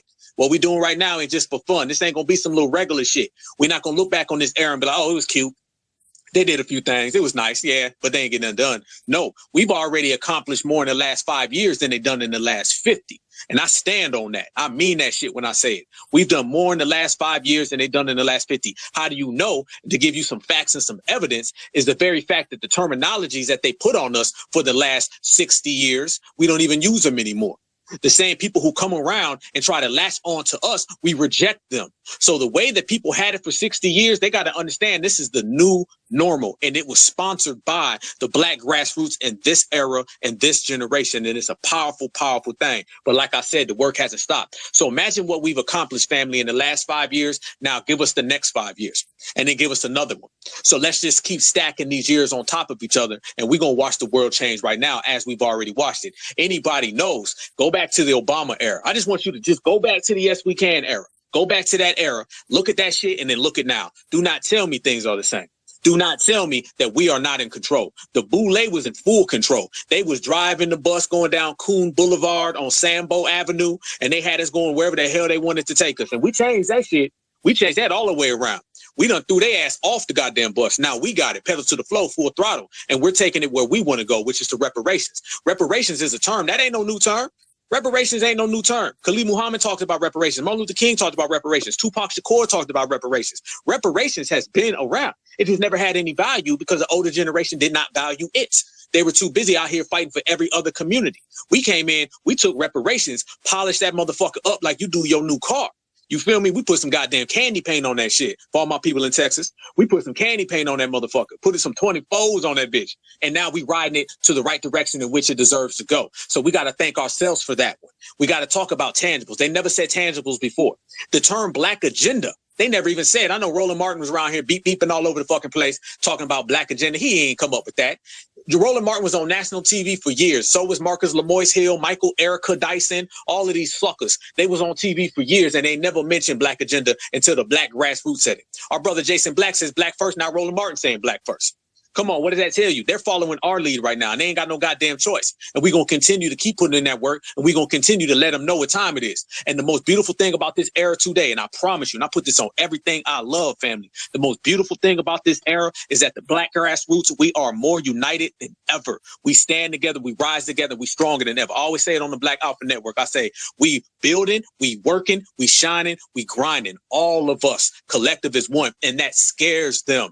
That scares them. Trust me. They do not like that. They'll come up with every tactic to run interference, to try to separate our brothers from sisters, to try to separate the husbands from the wives, the older from the younger, the east from the west, the north from the south, and had none of that work. Matter of fact, you could almost make the case that more things they've done to disrupt us and to separate us has actually got us on page more together. So now what? The only thing left, family, is for us to go ahead and punch that ball in the fucking end zone. We done went all the way down the goddamn field, and there's 2 seconds left. We need to score the goddamn game-winning touchdown, get our check, and get the fuck out. That's all we got to do. 3 seconds left on the clock. Hit the goddamn three. Nothing but net.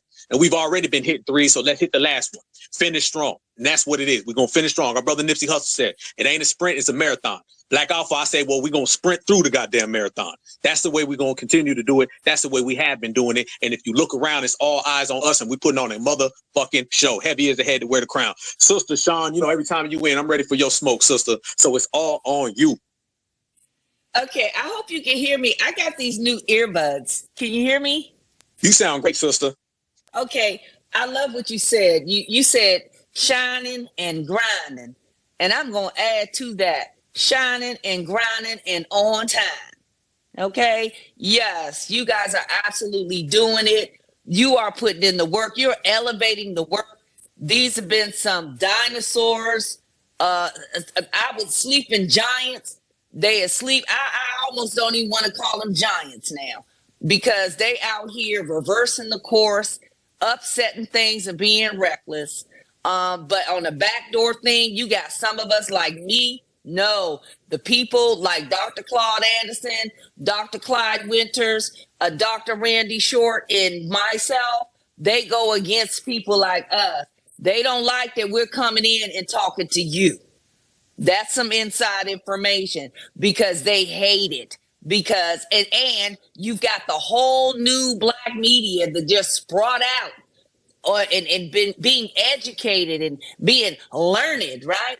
And just really spitting this fire when they were some kind with classified as the silent generation. I call them the punk ass generation. How you gonna be silent and they out here on total violence against us? So let me just be nice.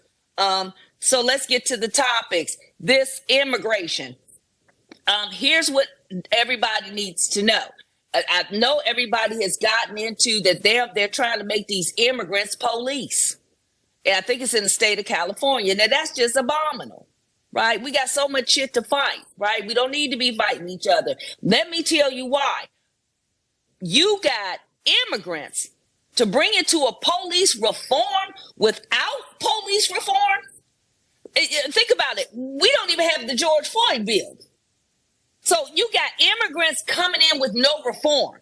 So that means there's no fucking rules. So that means they can come right on in and behave just like the white supremacists. And then the next thing you got to be watching out for in that reform, part of the disrupt is that the little they did, this is what everybody is missing.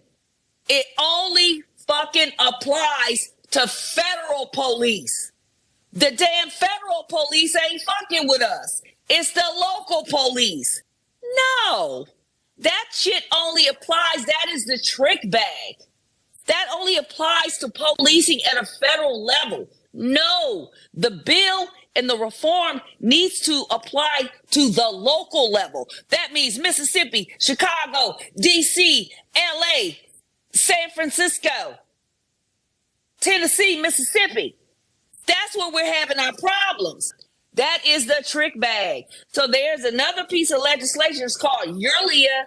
I don't want to get into it too much. Gerald Sanders, Jerrol Sanders.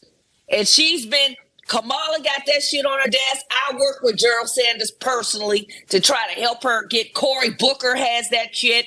They're all fucking liars. And they hate the fact that we coming in here telling you the truth, the work that we've been doing. So they need to get up off their ass and do something. No, they got viable information, proposals that will help us. They are literally sitting there and doing nothing. And it's time to gig his motherfucking up. Because we got Twitter spaces. They can't silence people like me. They can't silence Gerald Sanders. They can't silence Dr. Short. They can't silence Clyde Winters. They can't silence Dr. Claude. No more. So in terms of, okay, let's take this to the next level. Immigration is a must. If we must vote, and if you choose to vote, we got to revert ourselves. We ain't dealing with nobody's platforms. I don't give a fuck. If you are against immigration, I'm voting for you. I got two issues: immigration and reparations. That's it. 50-50. So you're not going to sit up here and song and dance around me and come and sit up in these churches, old mammies, where all they think they have to do is come up in our church to sing a song. No more. And I thank the new black media. I thank the youngins out here. Y'all giving them smoke. I'm just bringing in the goddamn rear. And the next thing I have to say, and I hope they don't take me there, and we will go there. If we don't get our reparations, we not fighting no more of your wars. Our people has fought every war in this country. And I got a son. And I'll be damned you gonna come to my house. We done fought long enough. Give us our damn reparations and leave us the fuck alone. And I land right there. National, you can go ahead, brother. Peace, everybody. Can everybody hear me? Okay, so I was in another space, excuse me, and they were playing some clips from today's reparations task force reparations meeting, and the people that were in there speaking, it was one woman talking about how she used to be a public defender and how she would go into the cages, the holding tanks, and they had one separate tank for each person of black and all. The whole thing was about coming from an angle of we're criminals. Like, and then somebody else came after her and the same topic, criminals, talking about, and it sounded like, to me, like they're trying to push a racism, fixed racism type thing, which has nothing to do with our claim. But I asked the person who was holding that space to give me the number so we could call up, so everybody could call up and we could speak our mind at this, because they're going to have a part where people can actually call in and speak if you're not in California. And I have the number right here, but I don't know how to put it in the Jumbotron. I don't know how to do that. So I was just going to read it off. Let someone can tell me how to put it in the Jumbotron, I'll do that. If you go to like I'll tell you what, put it in the comments, in the comment thread of this space, and then okay. I'll put it up there. Okay. Okay, that I'm gonna do that. And then also what Sister Sean said about us fighting the wars, I agree with you 100%. If we can't have the benefits that the rest of the country have, then we shouldn't be fighting. If the whole country is going to go down, we're going to go down with everybody's got to go down with us. We can't keep fighting these wars for these people and they keep shitting on us. You know what I'm saying? You know, the tricks that they're going to try, you know, we know about these tricks they're going to try. Like right now, we can see it right now with the banks and what they're trying to do with the dollar. They're talking about China and Russia getting together and making that the number one currency. I believe that they're all conspired because of the fact that we're so strong on this reparations talk, and and they're trying to set it up so when they do have to give it to us, because they're going to have to give it to us, they're going to give it to us after. They're going to probably try and do something where they give it to us, and then the dollar doesn't mean nothing. So I'm thinking we should also be pushing for whatever bullshit you guys come up with. We got to get that equal amount paid to us. Whatever the currency is, that equal amount has to be paid to us according to what we owe. So if you make the dollar worthless, so what? You still going to owe us what we're owed. All right. Now, with that being said, I'm going to post this phone number. Is a phone number, and there's a code that I'm going to put in there. I want everybody to call up tomorrow during the time slot that's on that I put in there, and then to speak and to speak, let your voices be heard, because it's not enough. There's a whole bunch of fluffy nonsense that they're talking in there, and we need some more of us in there speaking. With that, I land. I want to bring my brother JoJo in real quick before we get to the rest of the hands, because JoJo, he been on their neck, and JoJo got a lot of motherfucking information on a lot of things that's going out here, particularly that Moorish guy was out there talking. I need you to break that down for us, JoJo, because these brothers and sisters is out here running interference on our reparations claims, and some of these folks is foundational Black Americans, but they think they from goddamn Egypt from fucking 2,000 years ago, and they running bullshit on us, and I need you to break that down, family, and tell us your view on this peoplehood. It's all on you, family. So what's up, Black? What's up, Beat? What's up, Mary? What's up, everybody else in the house, man? Man, I've been ripping and running, man. I've been listening to y'all, man. I say, man, I can't wait till they get to the meat, boy. You know, because we talk about them immigrants all the time. They are, you know, they never get past level 11. You know, they be trying to get to the next level. We keep knocking them back down. But man, let me just say this right here, man. We got to be real vigilant of these people coming around us. And I just want to make this clear. I don't do this for likes. I don't do this for followers. I don't do this to build my platform, because I don't have one. I'm not a leader. And everything that I do it for my people. So let's be straight up and upfront and honest about that. You feel what I'm saying? So I don't want nobody thinking I'm trying to get some notoriety. This ain't about that, man. These folks getting in the way of our reparations.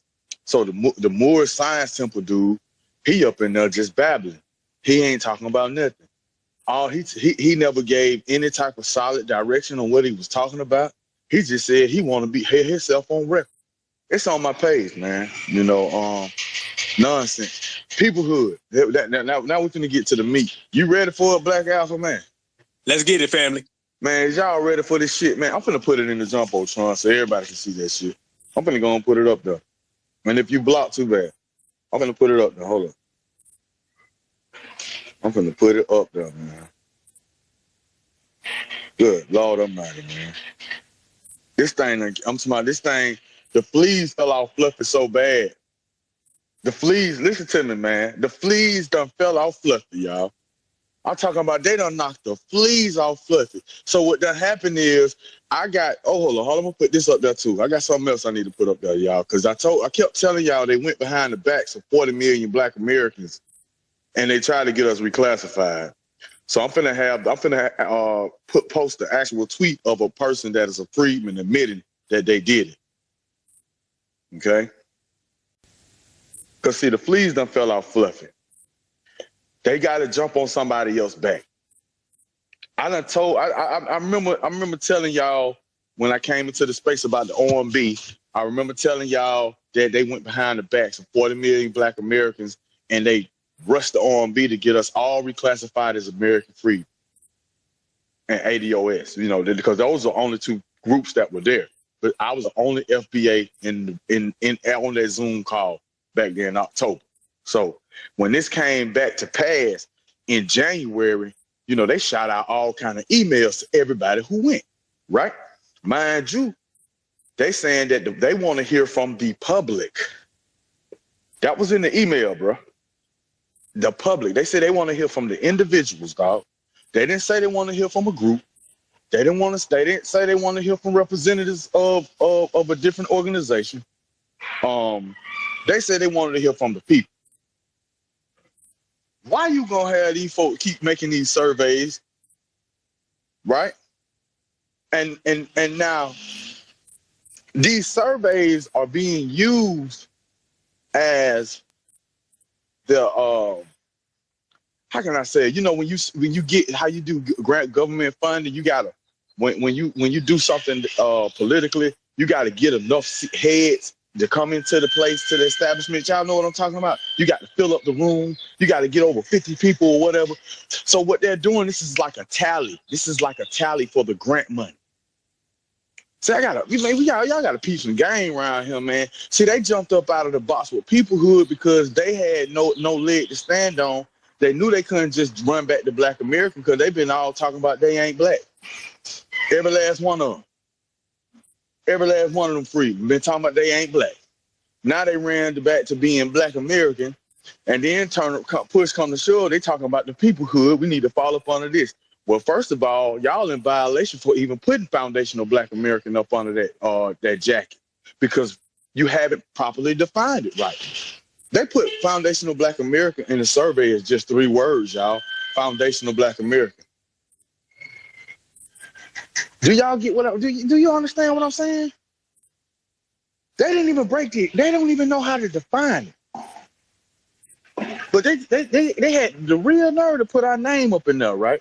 So we definitely know we don't need to be a part of that. So we went to digging. You know, I got some people that, you know what I'm saying, that stand on Black American. I'll be working with them on the back channel, just, you know, breaking some shit down, seeing how things gonna go. Man, this brother stumbled across the golden nugget, man. So the sister Friday Jones, if y'all look in the chat, up there in the Jumbotron, y'all know sister Friday Jones, right? She one of them diehard, cold-blooded freedmen. Die hard. She show up at the California Reparations Task Force hearing, freedmen, right? Read it. Look at what you see, y'all. This is what you see. People matters. Congrats, racial repair, and your lunch. And thank you for being a unifying force. Now, NASSD, the NAS.org, there they go. Thrilled to support Liberation Ventures, racial repair, official lunch. Check out their website. Download a dream in the name of, man, look here, man. So I just want to show y'all the 2.2 million that they put, they propped the Black people up, you know, Black led. Say what? Hold on right quick. Hold on, y'all. You gotta go there? No, yeah, you got to pull up right there. Oh, no, that's what I'm doing. Okay. But yeah, so you see the 2.2 million, right? Then, you know, she all up in it. So then you go to the funding partners, y'all. So we got the MacArthur Foundation. Y'all know who that is. We got the Ford Foundation. Y'all got to know who that is. Who else up here? Oh, yeah, the Kellogg. You got the Kellogg, WK Kellogg Foundation. Come on, y'all. All right. So, listen here, man. I'm gonna just let y'all know right now, man. And I heard y'all saying this. What's up, bro? I say, what's up, bro? Hold on, right quick, y'all. Go ahead, Sister Sean. You want to jump in? I got to step in, and I have to do it for 2 reasons, because I'm glad to hear from FBA like JoJo from the first time. So I'm a hardcore freak. I'm going to let everybody know, and I'm always rocking Freedmen at FBA because I understand the difference. One is a cultural designation and one is a legal designation. But let me just get back to the very, very specifically to this OMB. And what I was trying to say, I got into a whole big argument. It's kind of related, and I see it's a little bit deeper than what I understood. But let me just tell you this.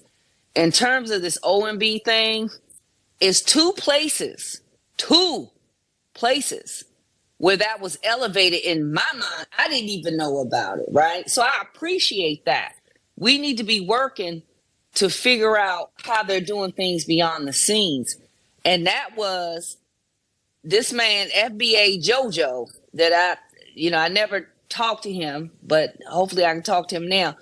It's FBA JoJo, and it's these a cap. So that's what mobilized me. And this is just my testimony.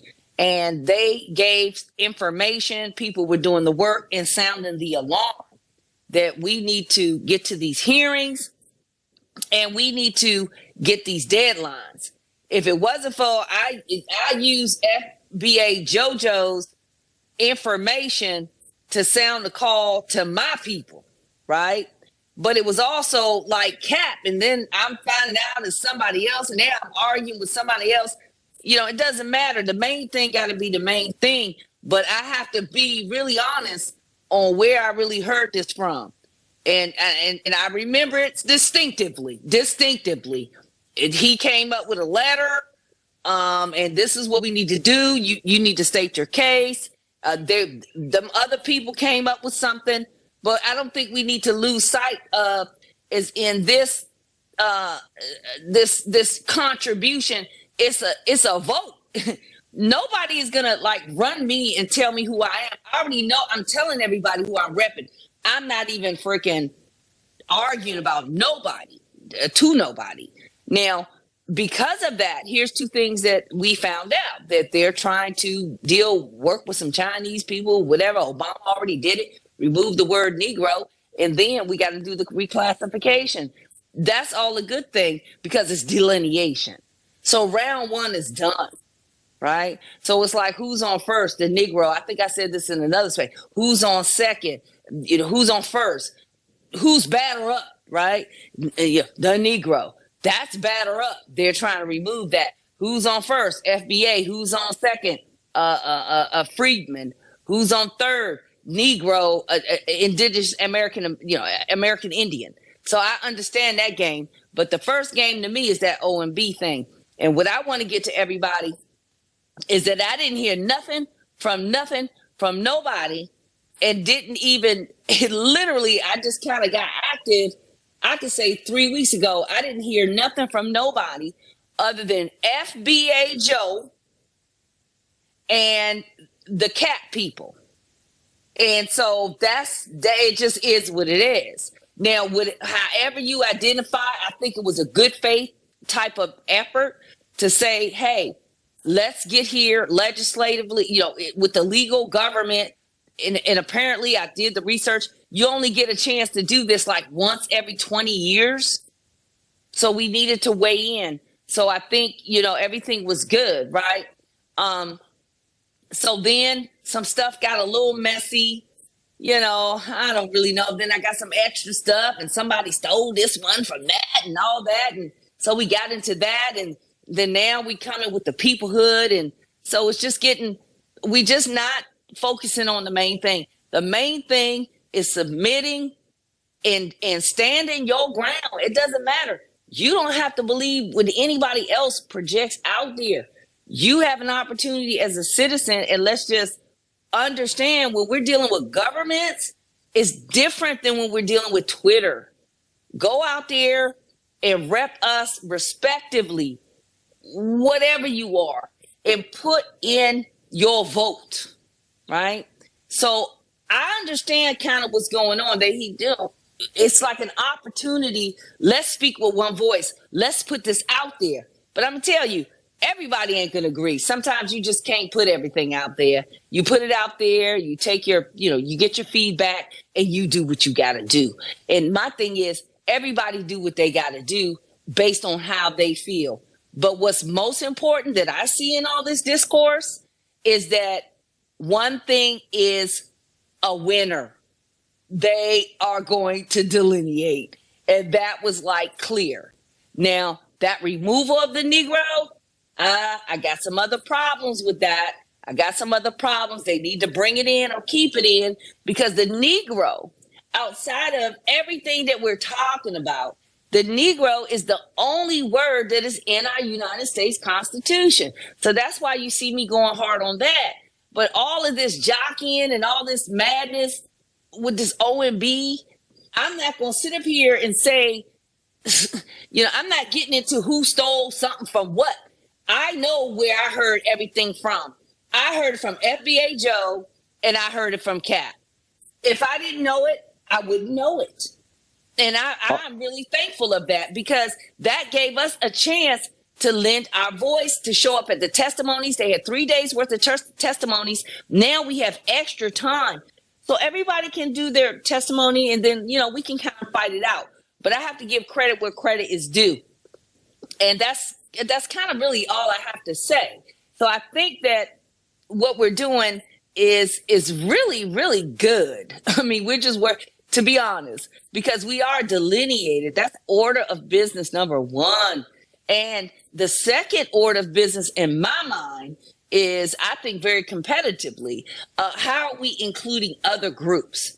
And I think that is formulating. I think it's definitely formulating. And that's kind of all I have to say. But I have to say out there, because I got it into some whole thing, and, I know where the hell I got the information from. And it was this man who's on the line, FBA Joe. And I don't even talk to him. He don't know nothing about me, but I, kind of look at people, whatever. He was coming out there with something official for testimony and for written testimony. CAP had their little stuff, their little forms and stuff. So to me, I looked at it, okay, where are you going to go? Where are you going to fit in? How are you going to weigh in? But I didn't really look at this as some kind of fight. So then it came and turned into some fight. And then it turned into somebody stealing stuff. And now it's turned into this peoplehood stuff. So I think we got to keep the main thing to the main thing. And I want to put it on record. I didn't hear nothing from nobody about this OMB. It was this FBA Joe. And I used that to tell my other people to weigh in, because everybody can't keep up with everything. And these CAP people, or else I would have never known. So I just step back from a person like me who's looking and monitoring, because I do monitor pretty much daily. I do monitor and I see what people are doing. So it was a good effort. And I took that effort and supported that effort. But let's not get down and muddy, talk about somebody that stole this and if somebody done thieved and stole something from you, you're going to have to go and fight somebody else. Don't bring that shit into the main discourse, because we got to do what we got to do. We got to deal with this government, and we got to put our submissions in. And so that's really what I'm trying to focus on, right? And that's just it. That's my personal opinion. I'm back. I didn't mean to cut off. Yeah, you may continue, JoJo. Okay. All right. So back to what I was saying. So we got a family. I'm finna connect the dots. Let's connect the dots. So one thing about what they done told us, when you talk about our master teachers taught us how to dissect things. Words are very important. This is more than just a fight. This is the white supremacists putting black people in our face and funding them to move around on the chessboard. So at the end of the day, this peoplehood stuff that comes from CAP is an organization pushed by the Democratic Party. We looked them up. We broken them down to. We broke these people down in like 30 minutes the other day. Brother Isaac Mack and the other side of FBA over there, where them OGs at. They went on ahead and sliced that thing down so quick, chopped it up so fast. Him and Brother Dizzy them. It was a done daughter. You know what I'm saying? Like, we already know them people, them Democrats that push that capital accountability, whatever that is. They Democrats. That capital accountability project. Them Democrats. Them pushed by the Democrats. So we know we don't deal with the Democrats. So I don't even know why anybody jumping out the window when the Democrat come with a slogan out of turn. See what's going on. Peoplehood is the BLM of the reparations movement, and it's up to y'all to fall for the okie-doke. Whoever the group of people that put in the documents on the OMB to give those folks those numbers, as far as letting them know that they can trick us, because we don't need a survey. We don't need a survey on how we feel about something. We need to all speak individually. That's why they say submit your comment. It don't say submit your group's comment. Even though they do take, organizations and stuff like that, they say they want to hear from the people, man. They want to hear from you. You don't need nobody speaking for you. Did they making these spaces talking about they put in the work and all that stuff? Did nobody ask them to put in no work? Nobody asked them to do all of that. Nobody asked them to put no work in. Talking about they lost families, they lost time, they lost their job. I don't give a damn. I didn't tell you to do that. Nobody told you to put in the work. What are you talking about? And then, you know, they use this do the word, don't fight, we need to unite. No. You was just oppositional. You was talking about freedmen and all that stuff. No, we know there's white freedmen. Why you trying me like this? Why you coming like this? See, our people got to ask certain questions. Our people got to ask certain questions, man. We got to stop being so gullible. Hey, look, we are some of the most loving people in the world. And like I'm gonna get back to what I was saying, because I remember brother Black Alpha said something real important when it came to these immigrants, and we locking it down. We got people tethering amongst us of the Black American lineage, man. We got people amongst us that are Black Americans, that are tethers, coons, trying to open the door for other people because of access. We got to gatekeep for real. All this giving these other people platforms so they can galvanize off of the energy. I guarantee you, look at this right here. I want y'all to think about something. Y'all know I'm finna tell the truth. I don't give a fuck. I ain't got no platform. I'm doing this for my folks. Them freedmen will not be where they are without the energy of FBA. Every last one of them. Every last one of them. Even the one that be coming in here trying to debate other candidates and crap. Without us giving him a platform, this movement would not be the way it is now, man. They wouldn't have slithered people like Naheem and his trick to diabolical scheme to change AB 13121 up in California. Whatever they slid into the lexicon. This stuff is bigger than just putting something in the OMB. They was trying to, they tried to freaking remix everybody. And when they got called out on it, they never apologized. They never came to the forefront. I got it right there in the Jumbotron. John admits they selfishly, listen, Don said, Don Page says, like I said, we wanted to retire to Negro to protect it. And that was when we were selfishly trying to force all Black Americans under the American Freedmen banner. Think about that, y'all. Think about what kind of nefarious people you dealing with. And now you got motherfuckers talking about stop running around, stop fighting. We need unity now. These the same people that goddamn was doing all this stuff. They want unity now, though. They want unity with y'all now. Come on, man. How many times do we let a snake back in the house?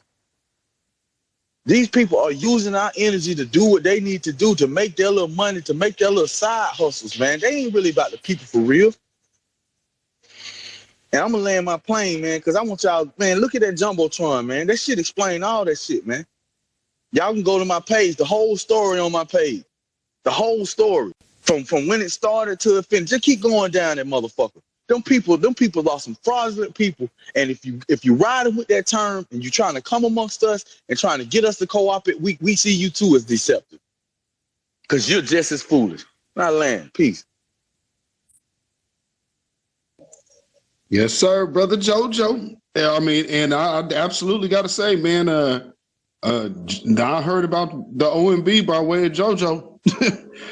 So, I heard about that, and then also, you know, seeing some of the other things that some of the other things are kind of very, very questionable. But like I said, with this whole peoplehood thing, it just kind of for me popped out of nowhere. And this is one of the odd things for me when it comes down to this peoplehood.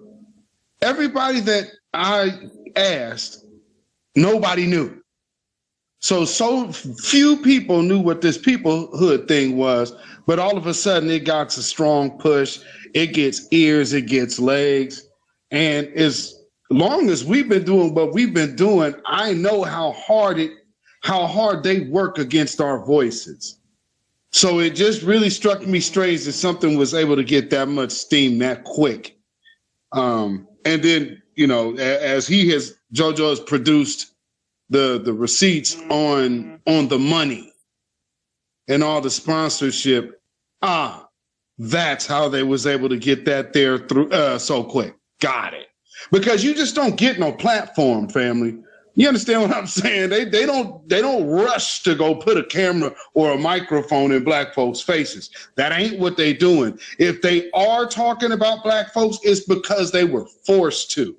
So to even see that there was that much of a, like, and already knowing this whole move, that don't really sit well with me. Because it seems like, I mean, hell, we've been in a space that me and my brother have hosted, and people had opposing rallies on that stage, and it was actually in a meeting about an opposing rally while they were coming into the space. But then sat on it then. Then we found out later, oh, that's the October 15th thing. Got it. So, and again, that is coming from the same crew, from my understanding. So, see, when you start looking at the same behavior over and over and over again, I don't know, family, y'all really got to take a lot of things into consideration. And real quick, if y'all don't mind, Alpha and Sister Mary, do y'all mind if I play this video that this brother posted real quick? I just want to play all the audio of the mind state, and this is where they coming at and coming from, because like I always say, wherever there is a Moroccan mole, a secret squirrel is not far away. Y'all listen to this. Okay, good morning. You may begin. Speaking to the mic. Good morning, everybody. My name is Akil Kashif El, and I'm here to put my statements on the record, just a few of them. If the seal and the flag of your nation is not in this court, the laws and the Constitution, if the seal and the flag of your nation is not in the court, your law and Constitution is not represented. Therefore, you have no protection in that court. If you are in love with slavery and injustice, just ignore that statement. Assembly Bill 3121 is civil rights legislation reimagined as reparations for African Americans. Civil rights legislation like the Anti-Ku Klux Klan Act of 1871, or the Civil Rights Acts of 1964, or the Voting Rights Acts of 1965 are all forms of civil rights legislation reimagined as reparations for slavery. Understand that without an organized political body to articulate the free wills of our people, we're rendered defenseless against all political attacks. Banks capitalized the slave trade and the insurance company underwrote it. The viability of obtaining reparations for slavery is adjust with providing remedy and recourse for sovereign immunity, statute of limitations, causation, and constitutional standing. Legislative reparations are possible. However, reparations for slavery must be pursued through the President of the United States, the judicial branch of the federal government, and the armed forces.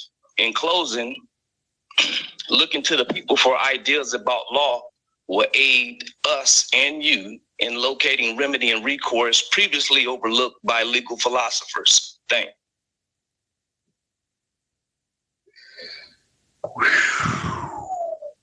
Woo! Woo-wee! Wow, brother. You say legal philosophers? Oh my God. Okay. Wow. So, Lord, I don't even know where to begin on that. That's a lot to unpack.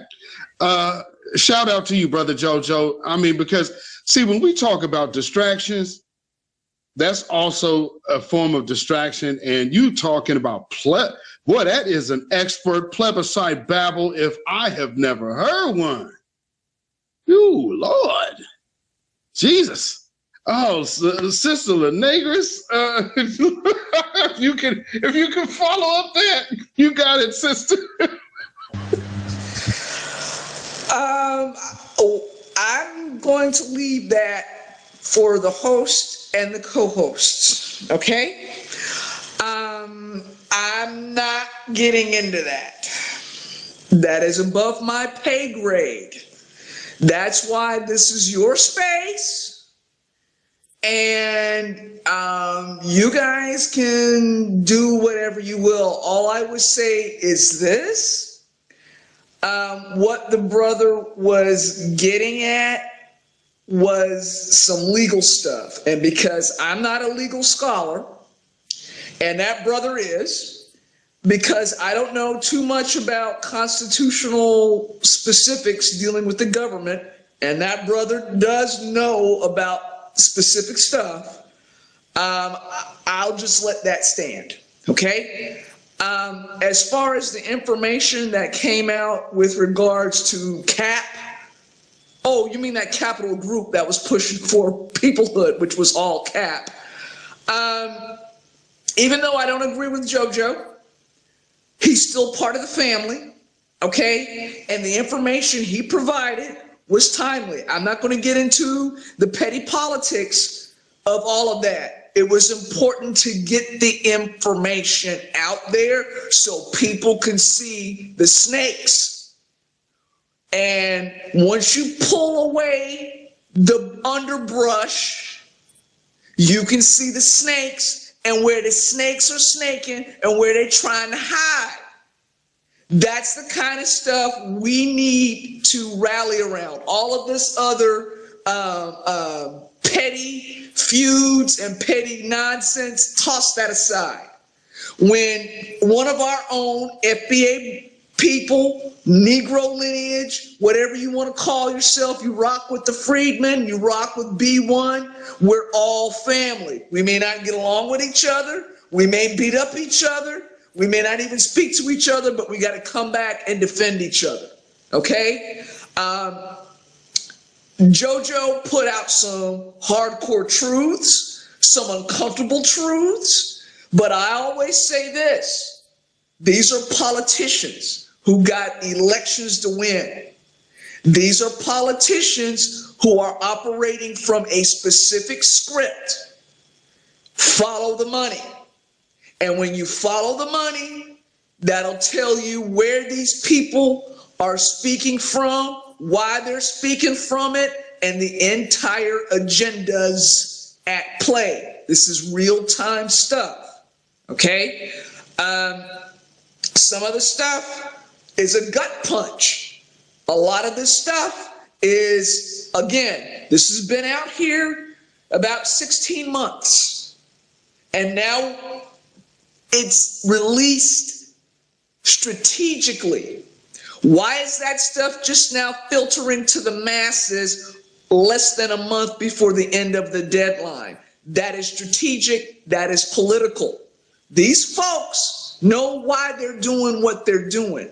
Yeah, it's a type of distraction. Yes, it is. I agree with that.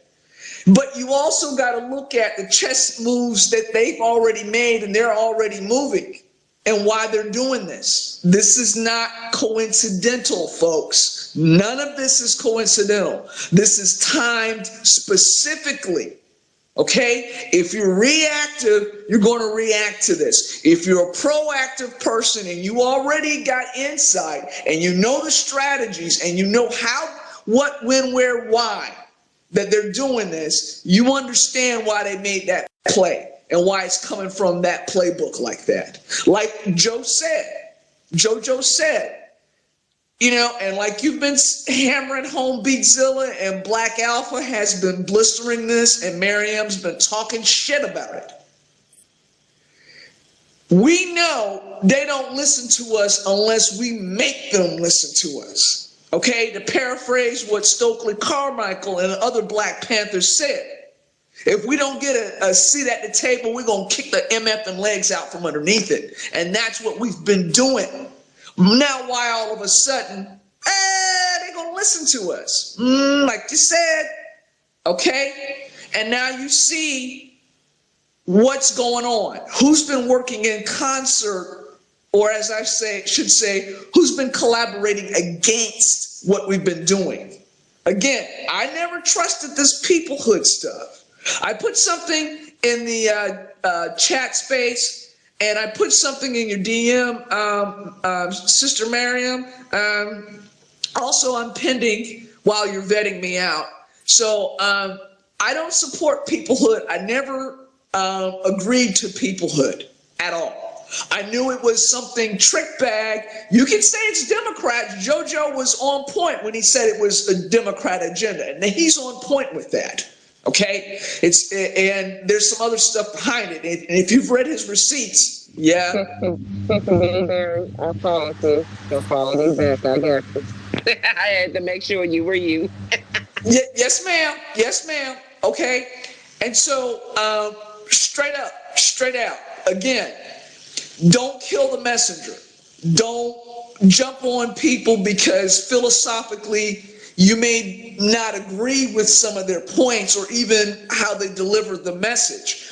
But I vetted what Joe's receipts were, and I talked to some folks who are Democrat strategists, Democrat political stuff in a couple of states in the DMV, and what he put out there was facts. Okay? Bitter pills to swallow. A lot of it, some ugly and uncomfortable truths. But when we're dealing with our reparations and on our ancestors, this is the nasty business, folks. And, roll up your sleeves, put on the hip waders, put on the hazmat suits. It's going to get uglier from here on out. And I'll just throw in my 50 cents on this peoplehood nonsense. It's BLM once more. It's another trick bag with that. But I don't trust it because there are specific political interests. When he called off the corporate groups that put some money behind this, that's why I didn't trust it. He called off 3, there's 6 more. Okay, and these are Democrat and Republicans. And when Democrats and Republicans get on the same page, and they always do, they're working against us. That's why I didn't trust peoplehood. I put in about a video. Make up your own minds about that video. I just put the information out there so nobody will feel bamboozled when we start going over stuff. Listen. They know our talking points. They think that they know our strategy. They don't know jack shit. What they do know is that when we come together and we coalesce, we are unstoppable. And with that, I will yield the rest of my time. Hey, let me jump on in. That's some good points everybody's done laid out, and I appreciate all those good points. My master teacher, Dr. Kaba Hiawatha Kamene, he always says, follow the evidence. Okay. Somebody can say they facts, somebody can say they truth, but it's all about the evidence. And when you put out evidence, what we call receipts, you put the motherfuckers on the table, and we've been putting receipts on the table. So when a brother or sister speaks that real, all you got to do is look at the receipts. Forget how they say it, how they twist it, how they spin it. All you got to do is look at the receipts, and we got receipts for days. As a matter of fact, Certified Black Society, we done put out so many goddamn receipts, we don't even know how to count them no more. We running out of receipts, man. We put them out as quick as we can print them. But Zilla, you played a little clip, family, and I'm glad you played that clip, brother. And I got to go ahead and play me a clip, fam, because, since we playing clips, there's a little clip out there right now of Joe Biden, and he's talking about immigration and all that bullshit, talking about how, we're going to bring in this and immigrants built America, a bunch of bullshit. But then, Donald Trump had a little clip too now. And Donald Trump said a little counter to that. And this is what we're talking about in terms of reparations over immigration. So I'm going to play Donald Trump's clip, and y'all tell me what America y'all want to live in. Y'all want to live in America of 11 million illegals and anybody can just come on in and be elevated above us? Or do y'all want to live in America with ICE getting called on them? Necessary state, local, federal, and military resources to carry out the largest domestic deportation operation in American history. Then Eisenhower did it. And military resources to carry out the largest domestic deportation operation in American history. Then Eisenhower did it. So we don't have to feel so bad. But Eisenhower was very, very strong on that. A lot of people don't know that. Checkmate. Checkmate right there. That right there is the America that I prefer to live in. Now, Donald Trump, I don't give a fuck about Donald Trump. Donald Trump closing borders and we can go to the table and we can make a deal. I told y'all before, I'll go down there personally and help build the wall. Zilla, you coming with me? Miriam, you coming with me too? Marcel, we ain't even got that far to go, brother, because you live up the street from me, family. So that's the way we're going to have to play the game, and that's the way we're going to have to focus in and keep that. Notice he said we don't have to feel so bad about it, because they always try to run the emotional game, particularly on Certified Foundational Black Americans, in terms of emotion. They try to get us all emotional and all in our feelings, so basically we can start caping for other groups. We're not caping for no other groups. No other group has ever lifted a finger for us for 400 years plus. So therefore, we ain't lifting a goddamn thing for them. As a matter of fact, they can keep their ass over there across the street, and we're going to stay over here in the certified foundational Black American house, neighborhood, town, county, avenue, and state. That's the way we're going to have to do it. That's the way we're going to have to approach it.